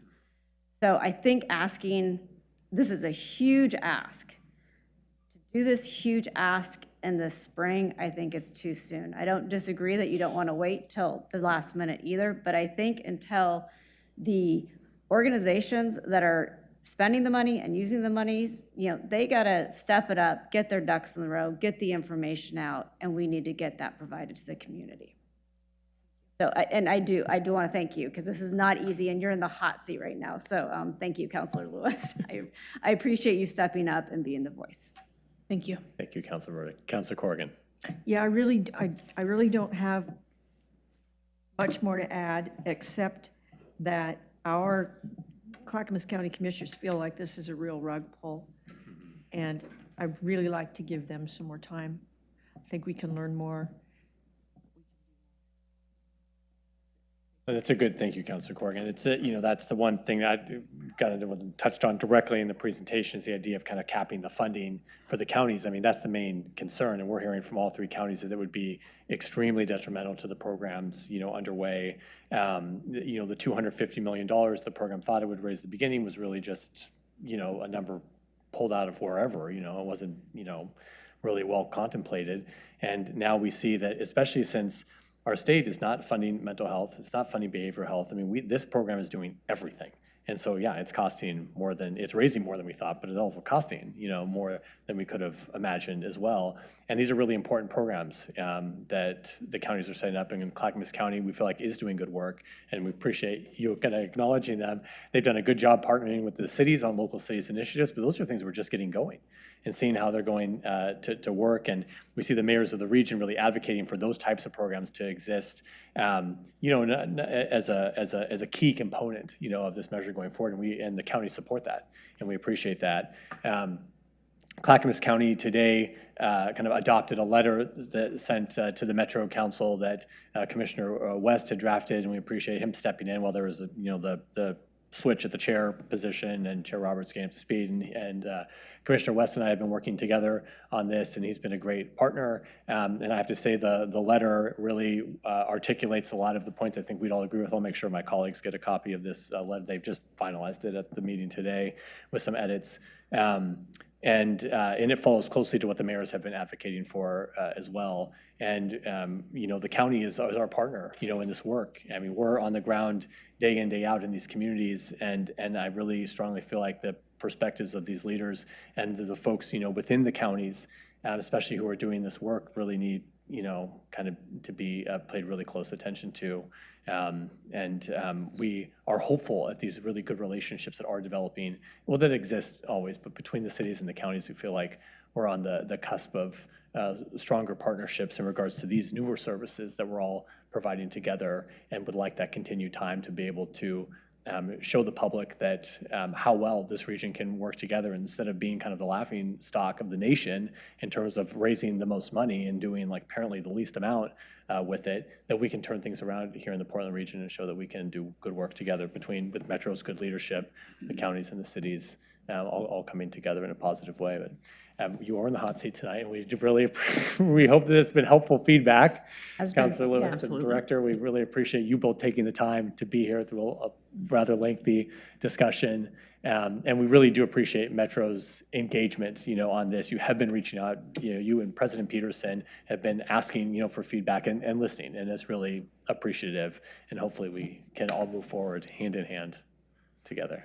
Next time, do the other report that you usually do because you're always so happy with. Oh, where I get to lead with the elephants and I get to finish with a park? Yes, exactly. How's your local share going? Right, yes, exactly. Oh, sorry. Yeah. Thank you, Councilor. Next time, I hope that I can tell you we are doing a lot of other cool things, No, but and this you deserved have. the whole time tonight. You guys have done great work on many other subjects. Yeah. This is just a particularly hard one. Yeah, thank you. And I heard a few months ago you had questions around the solid waste, whoever that was, I'm happy to meet one-on-one. Okay. Yeah. Well, ongoing discussion, yes. Ongoing. Thank you, Councilor Wonderful. Lewis. Thank you. Thank you. Appreciate it. Thank you. Now I would like to invite Molalla City Manager, Dan Huff. This is a special presentation by Mr. Huff. Yes. So I see you all eyeballing this. Yes. That's really the key here, is that you're all eyeballing this. I only have a 30-minute speech, so I hope you're okay with that. But I am Dan Huff. I'm the city manager for the city of Molalla. What? I do have a speech. I had to write some things down, Martha, so I didn't forget. So I am the past president of OCCMA, which is the Oregon City County Managers Association, and that was for 2024. So Martha Bennett, your city manager, was elected by a group of her peers. We actually had to talk her into it a little bit, but she was still voted on. And she is now our president for 2025. And because she's committed to doing that, she is presented with this lantern that is an exquisite piece of furniture that we all would love in our office. It sat in my office for a year. Okay, I have a repair to do because we spelled her last name wrong, so I'll get that fixed. But what some people don't know about this lantern, is that this lantern was found in the wreckage of the USS Shark on the coast of Cannon Beach, which was Cannon Beach in 1889. So it was dredged out of that wreck, and now we all get to look at it. That's not true. It's just kind of a fun story to tell. But anyway, what I did want to make sure I got right about this, other than a joke, because I thought it was important to have a couple of them, is that Martha was elected by a group of her peers, which is all the city managers in the state of Oregon, city administrators as well. And this lantern represents the leadership city managers provide to all communities, embodying ethics, integrity, and a lifelong commitment to learning and nonpartisan service. And I think that's really important to everything we do. We talk about those things all the time. So written on this lantern, and so Martha will have to look at this and remind herself of it every day, right here. And this goes back to, what, 2002? Something like that. So I was going to go back and talk about Ashland. I don't know. I was just coming up for that. Anyway, inscribed on the lantern is, the lantern symbolizes the leadership our profession provides Oregon communities. And other than the USS Shark that wrecked in Cannon Beach, the lantern is a beacon to show the way. The red lens is a reminder to proceed cautiously. And Martha will, I am sure, lead our organization in her normal, quiet, and unassuming way. What are you, a split personality? Congratulations. Yay.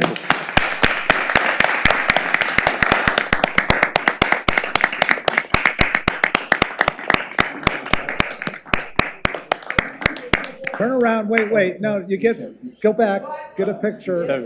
Megan's taking it. Megan. Megan, you're fine. Because I didn't want to do it. Thank you, Mr. Huff. We're glad the lantern stays in Clackamas County. Isn't that great? Yeah. Yeah. Well, it's Wow, the county that's that great. works. That's right. That's right. That's great. Congratulations, Martha. Yay. Okay, thank you. Now it's time for public comment, and I really appreciate you folks waiting. And it's been a long, lead up to public comment. Edward Conrad, come forward.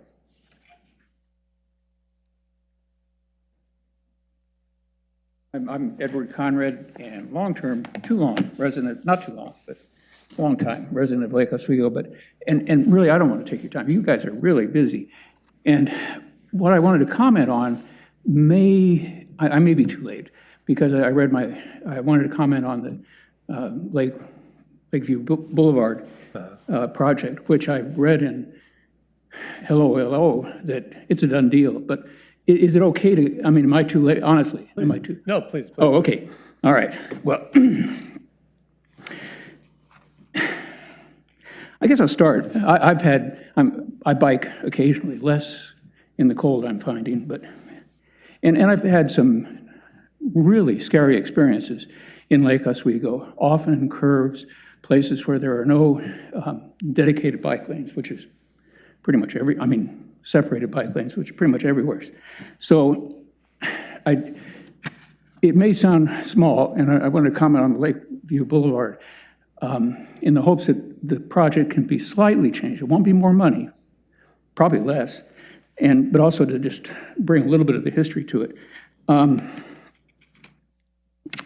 In the agenda item, there's a mention that the ARPA money was approved on January 7th of 2022. It was actually January 18th. I mean, that's not a big deal, but at the time, it was mentioned that the funds had to be approved for any project that involved ARPA money, had to be approved by the end of 2024 and spent by the end of 2026.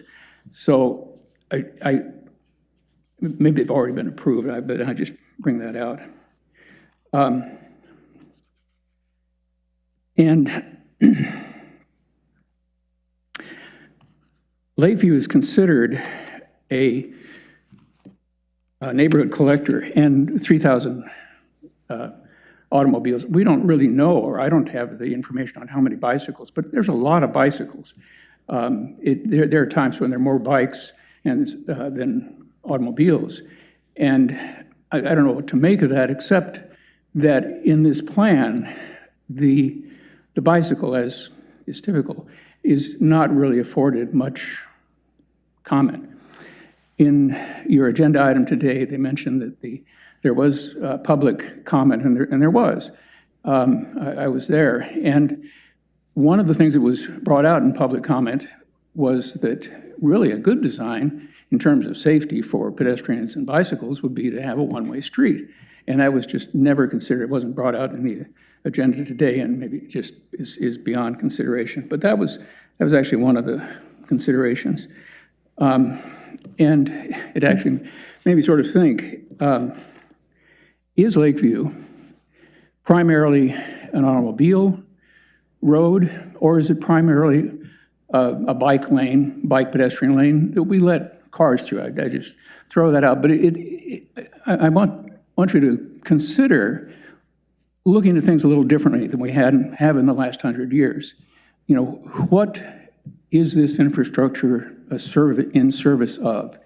Is it always in service of automobiles? And the plans that came back I guess a month and a half ago, really emphasized the automobile service. A small point.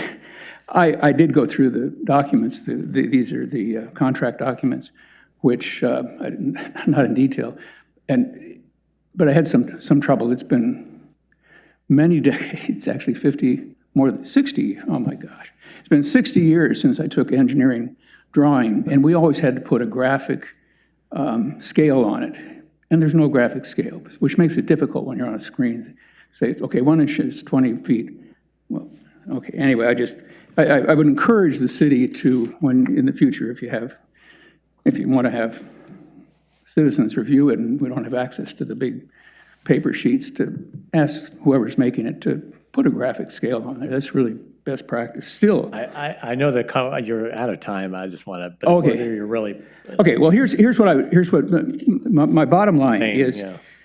In those documents, they have a list of the signs that they're going to put up, which was and there is no signage for do not pass. The only signage in terms of bicycle, that's the bicycle symbol, is share the road. It has one of those, a bicycle and a car and sharing. There are three kinds of sharing. You can both use it at the same time. Well, really, you can't use a lane at the same time. You can share a piece of a pie. You get a part. Well, that's not going to happen because bicycles aren't going to have a part of the roadway. And you can just share it at different times, but we're not going to do that. So you have to have rules for sharing. And the Oregon State, the Senate Bill 895, codified the rules for sharing. And the rules have been there. The double yellow line means that if you're in the lane, nobody passes you unless, now the Senate bill made some rules but anyway, people still pass me when I'm in the middle of the lane, and I should be. When there's no bike lane, I as a biker should be in the middle of the lane, but citizens don't recognize that. I have been in a situation where a citizen passed me in a dangerous way, almost pushed me off the road, and a police car, like a Oswego police car coming the other way, did nothing. So anyway, here's if you could change the plans to include do not pass signs and not a share the road lane, but a sign that says bicycles may use the full lane, which really, that's what it should be. And then also somehow educate the public and the police department. You've done a great job with crosswalks. And anyway, thank you for your time. 'Cause Thank it's you. really I know you valuable. submitted comments for those comments into goal setting too. So it's I good. did. Thank you. Okay, thank Thank you. you. We read them, and we appreciate you being here. And we'll see if we can get you answers on those things. Martin Donahue. Martin couldn't survive the wait. Okay. All right. That's all we had for public comment. All right, now moving on to the consent agenda. We have 2 items on the consent agenda. Approving the council liaison and committee assignments for 2025 and meeting minutes from November 19th and December 3rd. Is there a motion to adopt the Move consent to adopt agenda? the consent agenda. Second. All right, motion is made by Councilor Windland, seconded by Councilor Boop. All those in favor say aye. Aye. Any opposed? All right, motion passes 6-0. Now moving on to council business, we have item 10.1. This is work order 333, the Lakeview Boulevard Street and Drainage Improvement Project Contract Award. I'd like to invite Heike Shipton, our Senior Associate Engineer, and is, no, just Heike. Shipton, good evening. Good Thank you for evening. your patience tonight. We're so glad to have you here. Yeah, thank you for having me. Good evening, Mayor, council members. I'm here to give you a short update on the upcoming construction plan for Lakeview Boulevard and ask you for a motion to have the city manager sign a contract with Knife River Corporation. Here's a quick look at our agenda tonight. I will start out with a little bit of background, highlight the project design aspects, and talk about construction logistics. The project is fully funded in our current CIP. Lakeview Boulevard is classified as a neighborhood collector. As Mr. Conrad mentioned, it carries approximately 3,000 vehicles daily and is situated between residential homes and the railroad tracks that run through the city. The majority of traffic is considered residential through traffic. The total length of the stretch of Lakeview Boulevard between South Shore and Iron Mountain is approximately 1.15 miles. The current pavement condition is good. After a 2-inch grind and inlay was placed in 2019. However, the structure beneath the surface is poor and requires reconstruction. This was an intentional approach in anticipation of traffic diversion during the Boones Ferry Road project to provide relief from failing pavement while waiting for the project to be designed and fully funded. There's currently minimal stormwater infrastructure along Lakeview Boulevard, and severe ponding can be observed after major rain events. There's an existing sidewalk between South Shore and the swim park, which is not in great condition, and then we have an uneven shoulder walkway along the north side between the swim park and the Gooden easement.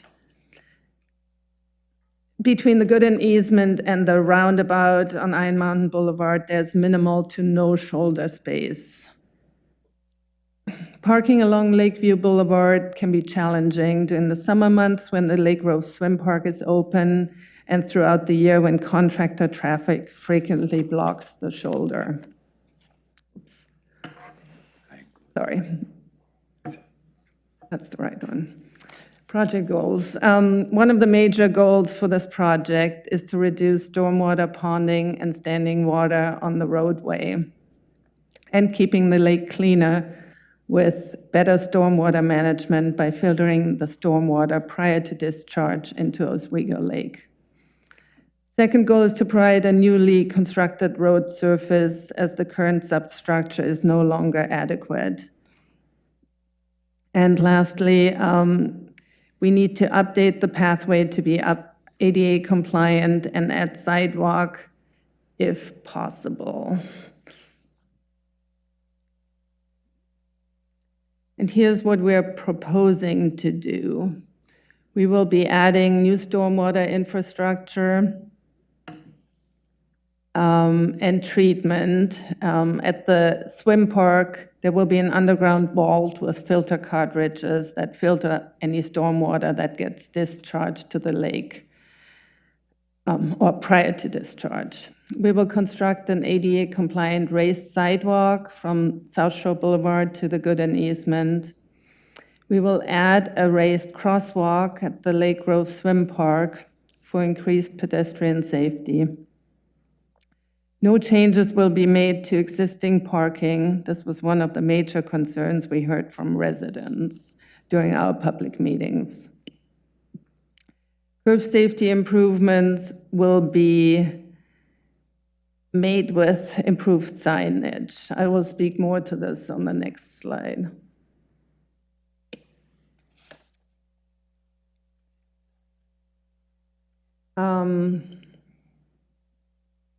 As you can see here, we had originally hoped to do more improvements in that narrow area in the curve and around the curve, such as slightly widening the roadway. However, we are restricted by the lack of right-of-way, trees, and the relatively steep terrain on the north side of Lakeview Boulevard. What we can do is raise awareness to the area by improving signage and what means of additional signage on the road as well, such as sharrows and slow markings and optical speed bars. Those will be on the downhill going west. Those are little bars on the roadway that provide the illusion that you're going slightly faster than you are as you move along. And vegetation and tree removal in this curved area to provide better visibility.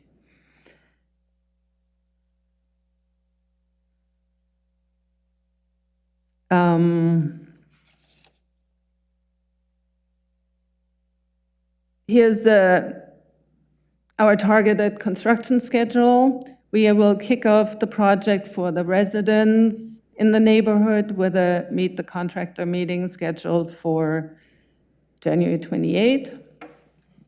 Construction should officially start sometime in February. The first thing residents will notice is the utility relocation companies doing their work, as we have numerous utility conflicts along the corridor with PGE, gas, and fiber optics. To be able to install the stormwater pipe in an efficient manner, we expect the contractor to temporarily change Lakeview Boulevard into a one-way eastbound traffic roadway. The first segment of construction between South Shore and the swim park is to be completed by June 6th to ensure access to the swim park. In mid to end of August, we will have to completely close a section of Lakeview Boulevard between Summit Drive and the roundabout for the installation of the new railroad crossing. During this time, the pavement will also be rehabilitated in this section. We expect this full closure to hopefully not last more than a week, maybe less, maybe a little more. Our traffic goal in general is for through traffic to find other options and to keep traffic local only, with the exception of the summer swim park and easement use. The anticipated project completion date is late 2025.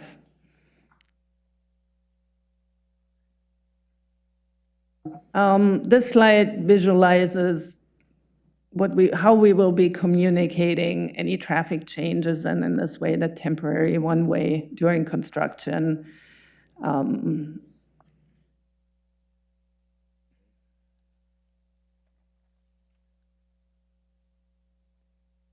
And here are some ways the public can stay informed during construction. We will be posting updates on our project website. And we will be sending emails directly to residents about any upcoming changes and effects they will directly feel.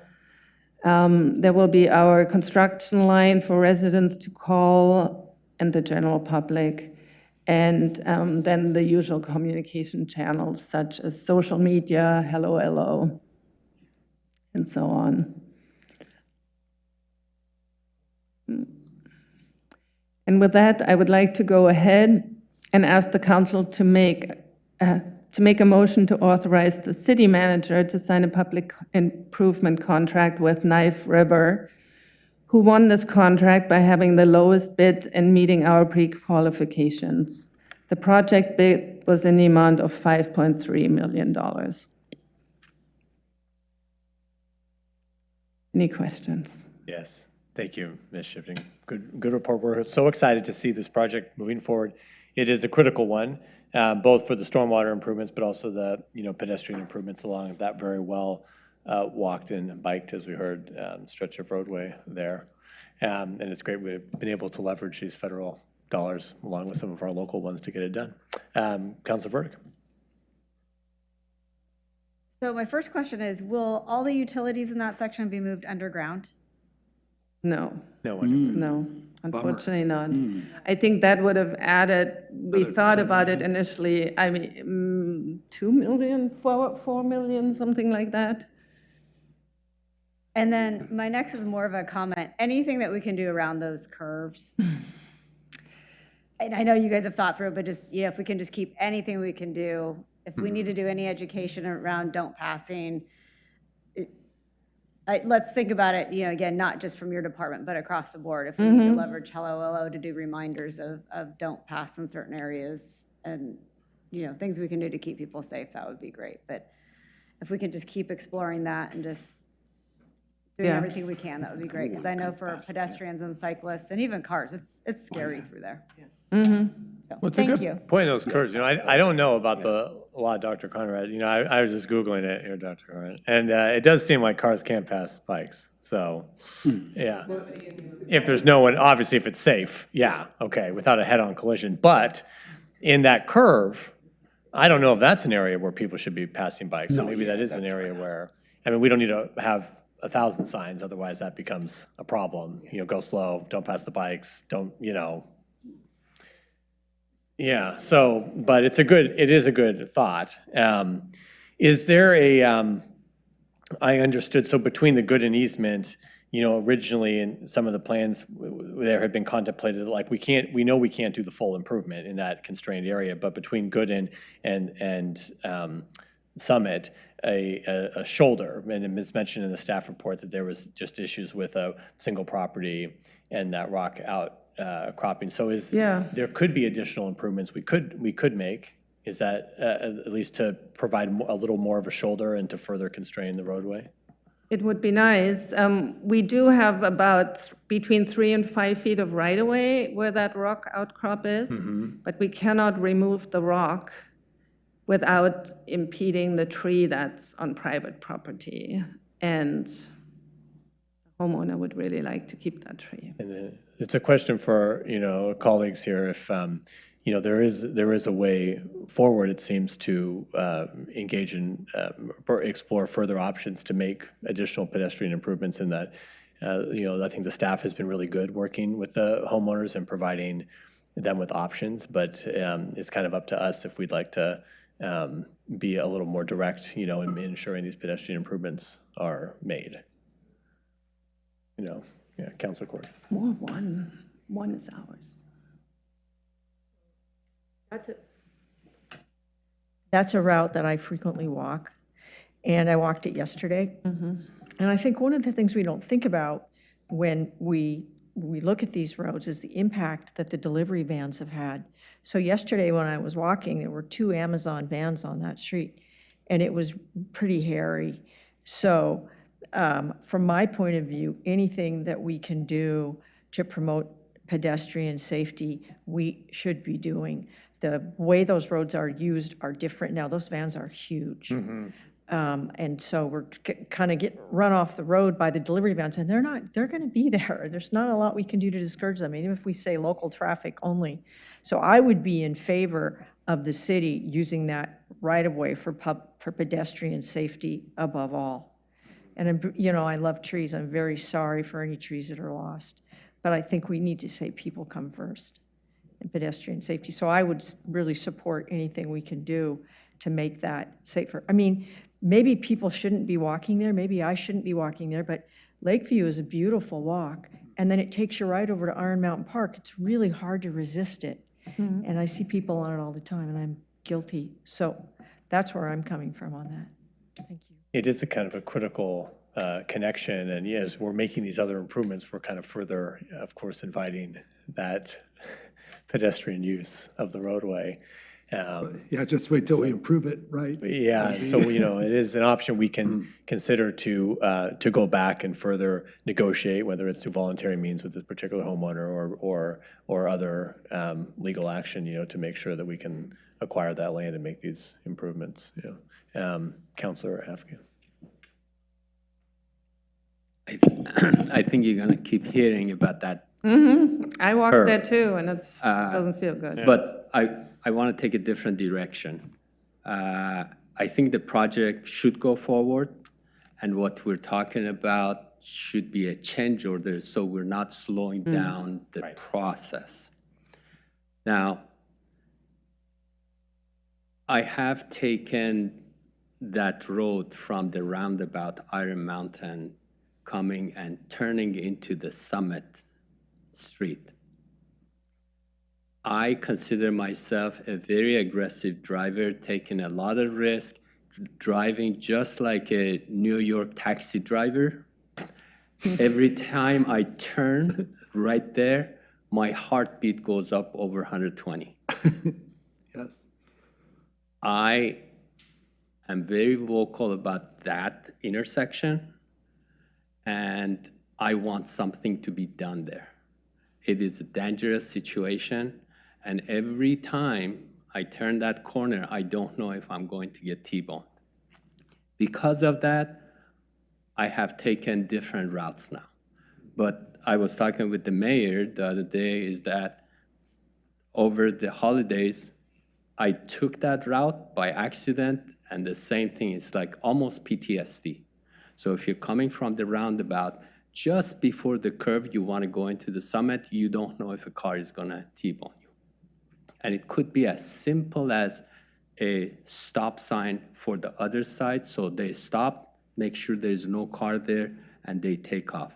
I don't want to solve it for you, but that's the situation there that I think we want fixed for different reasons. Thank you. Thank you, Councilor Afghan. Well, Councilor Wendland and Councilor Wendland. So I'm excited to have this project done because we've been talking about it for a long time. And I know this is off topic, but I just want to thank you for everything you've done for all these pathways. I have to tell you, Heike has been the master at getting communities together and neighborhoods over the finish line, and she has put, and Will's done the same thing. I mean, he's been instrumental in this.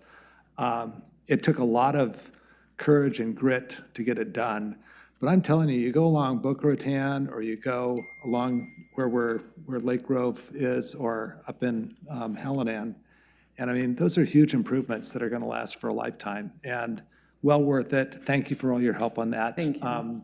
And so I'm super excited that you're going to make Lakeview wonderful. I guess I echoed my colleagues' comments. That is a very dangerous little place through there. We know that you've gone through it. I don't know whether this would be even a possibility, but there is it's probably not even legal, that little trail that goes up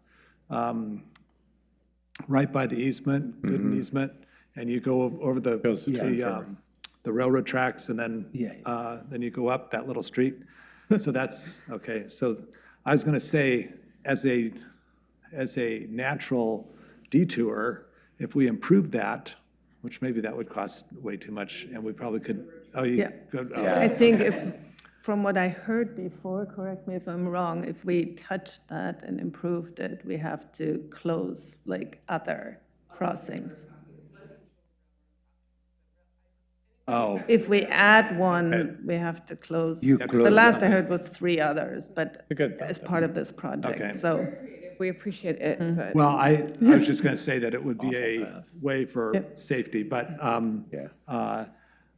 I will say that this comes at a great time during, when we had a rainstorm. That picture that you took, I don't know if when it was taken, but literally there was a complete lake across Lakeview when we had the downpour, and it was at 6:30 in the morning, and we were going along there, and we were trying to find a place to go, and we couldn't. And so I know everybody along that street that drives it and lives on there is going to be very appreciative of this. I'm in support of doing anything we can to do safety, and I love trees, but I think there's a safety issue, and they're just, once you open this thing up, it's going to be even more of a walk desirability path. And to my colleague, Councilor Afghan, making that turn in is a PTSD. Making a right-hand turn is also, and I don't know, it's pretty steep, and it's actually, the pavement is worn out and it's slick, and I've seen the Amazon trucks try to get up that sometimes and slip and slide. So it's steeper than you want it to be, but I don't know if you can carve that corner around, but that is definitely a safety issue for cars getting in and out of there. And especially with this wet weather, there's been many that have slip and slide. And Same thing we tell every resident, which is we'll forward your concern to traffic engineering. They'll go and do an evaluation. And if it meets warrants, they'll make improvements. And if it doesn't meet warrants, it won't. And so we hear you. Right. But Will Farley is the one who's going to make that decision. On it. Right. Good comments. I'll No, invite him for our walk. honestly, thank you. Yeah, I mean, I promised this. Well, some of my resolution is I told Erica I will go on the field and see, know what is stormwater, what is this. But my thing is, all the worries we have, I've never heard an accident there. So for that reason, it's safe. I mean, no, folks. Yeah, we will look at it, but it's been there decades, and but it's. We said, I think in engineering, what they say, if there is no accident, it's not priorities. Priorities are where there's the dangers and where there's stuff. It's my road. It's like every morning, either I walk there or I drive my car there. It's the thing with the rock. Even if you remove it, it won't make that place safe, ever. I know. No, it's like I've been, today again, I went and checked that rock. So we are gonna destroy 2 or 1 trees, and we want it, and also it will give a false safety ideas that, it's safer, but it is not. So for me, I'm not saying that I am against or for, but I wanted to show even my trip to Playa del Carmen last week. I took pictures to see how people, and I did it also in the summer, how they save trees. They won't cut them. So what people are telling me, if we touch it, we'll kill trees. I want to show why those folks can build around those trees and they don't die. That's a problem I have here, because for me, it's like some cognitive, problem. Why in some other places people even build a home where the tree is in the middle of even a roof sometime, or in the middle, but they don't die. But here we say when we touch it, it's dead. So how those folks are doing it? That's the problem I have. I don't believe that if we touch the tree, if we touch certain thing, if we can go around the tree, it won't kill it. That's because I've seen it, I have pictures. If my phone was closed, I would show it, because it was last week. I went there and they took a picture of me. So I say, hey, I can show this, that we can save the trees by continuing to do what we're doing. So I mean, if we can take those rocks and save the trees and create safety. That's great. Yeah. Thank you, Council. Can I comment real quick? Yes, please. We work with an arborist usually on our projects, and the arborist looks at every tree, every species, and they make different decisions depending on what kind of a tree. Some trees have horizontal roots, some more vertical roots, and that affects, some trees can handle having roots cut off and others can't.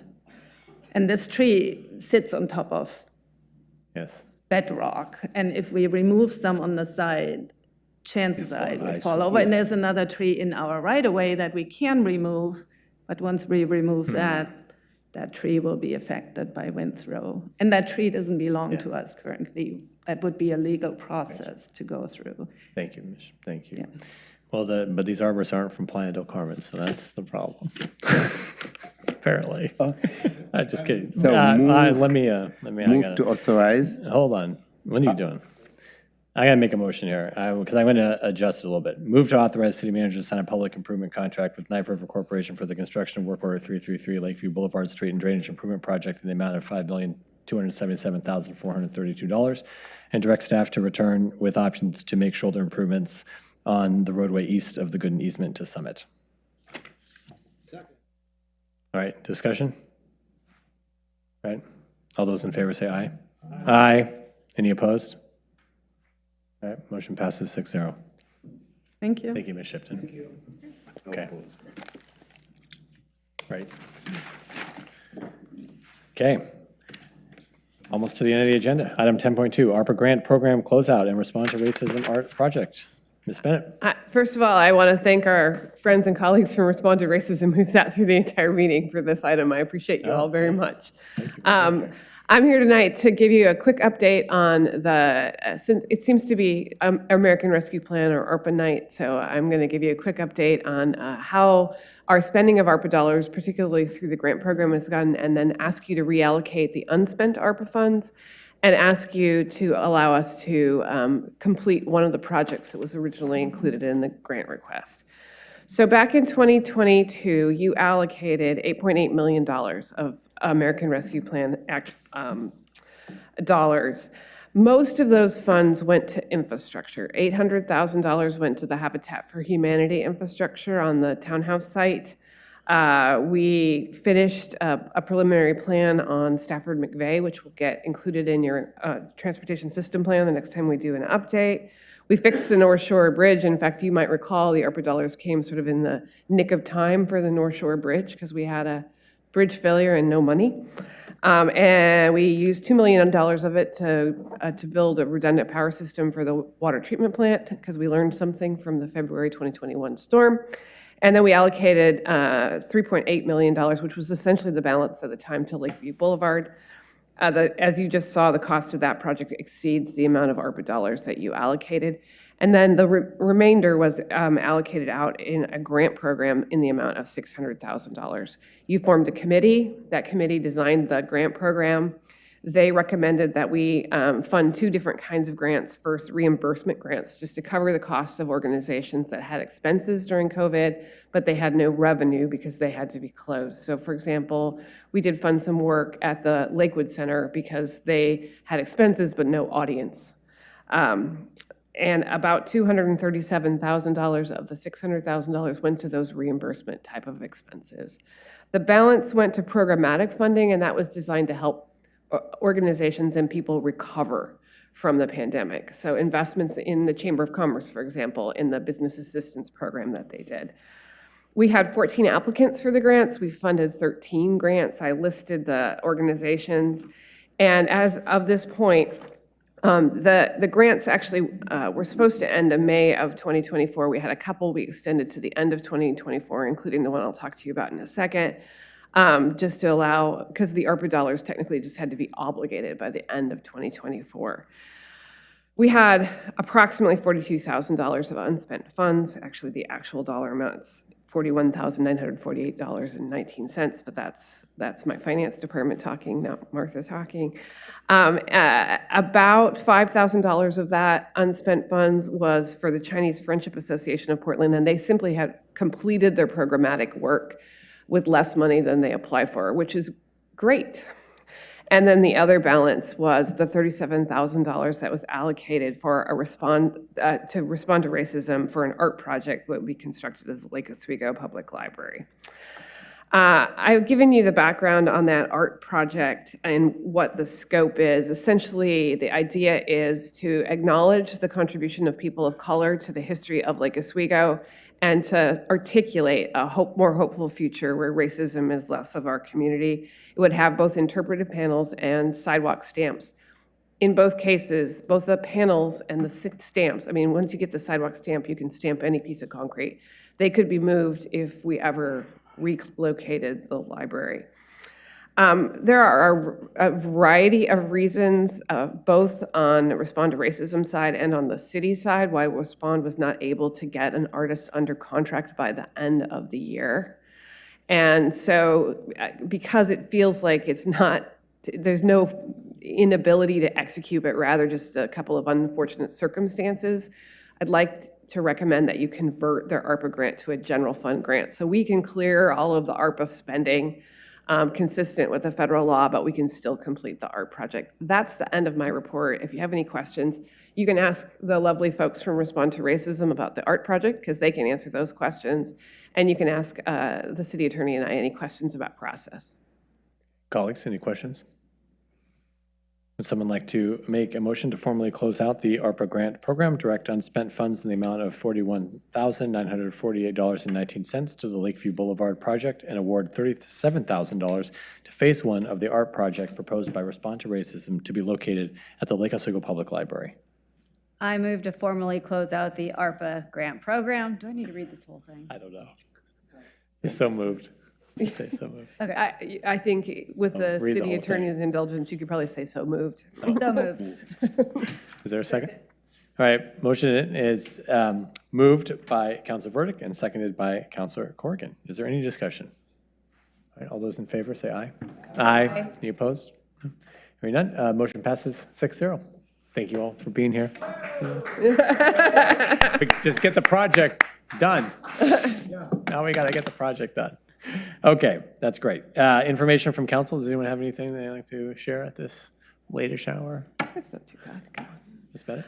I just want to remind you all, I sent you out your council goal-setting homework yesterday, and I would respectfully request that you get it done before you go away for maybe you're not going away for the MLK Day weekend, but that's the holiday weekend, because I only get 2 days to turn it around once you get your homework in. If you have any problems with the forms, let Carrie know, or just give me a call and we can do it a different way. You don't have to use the form. It's just super easy to cut and paste if you do use the form.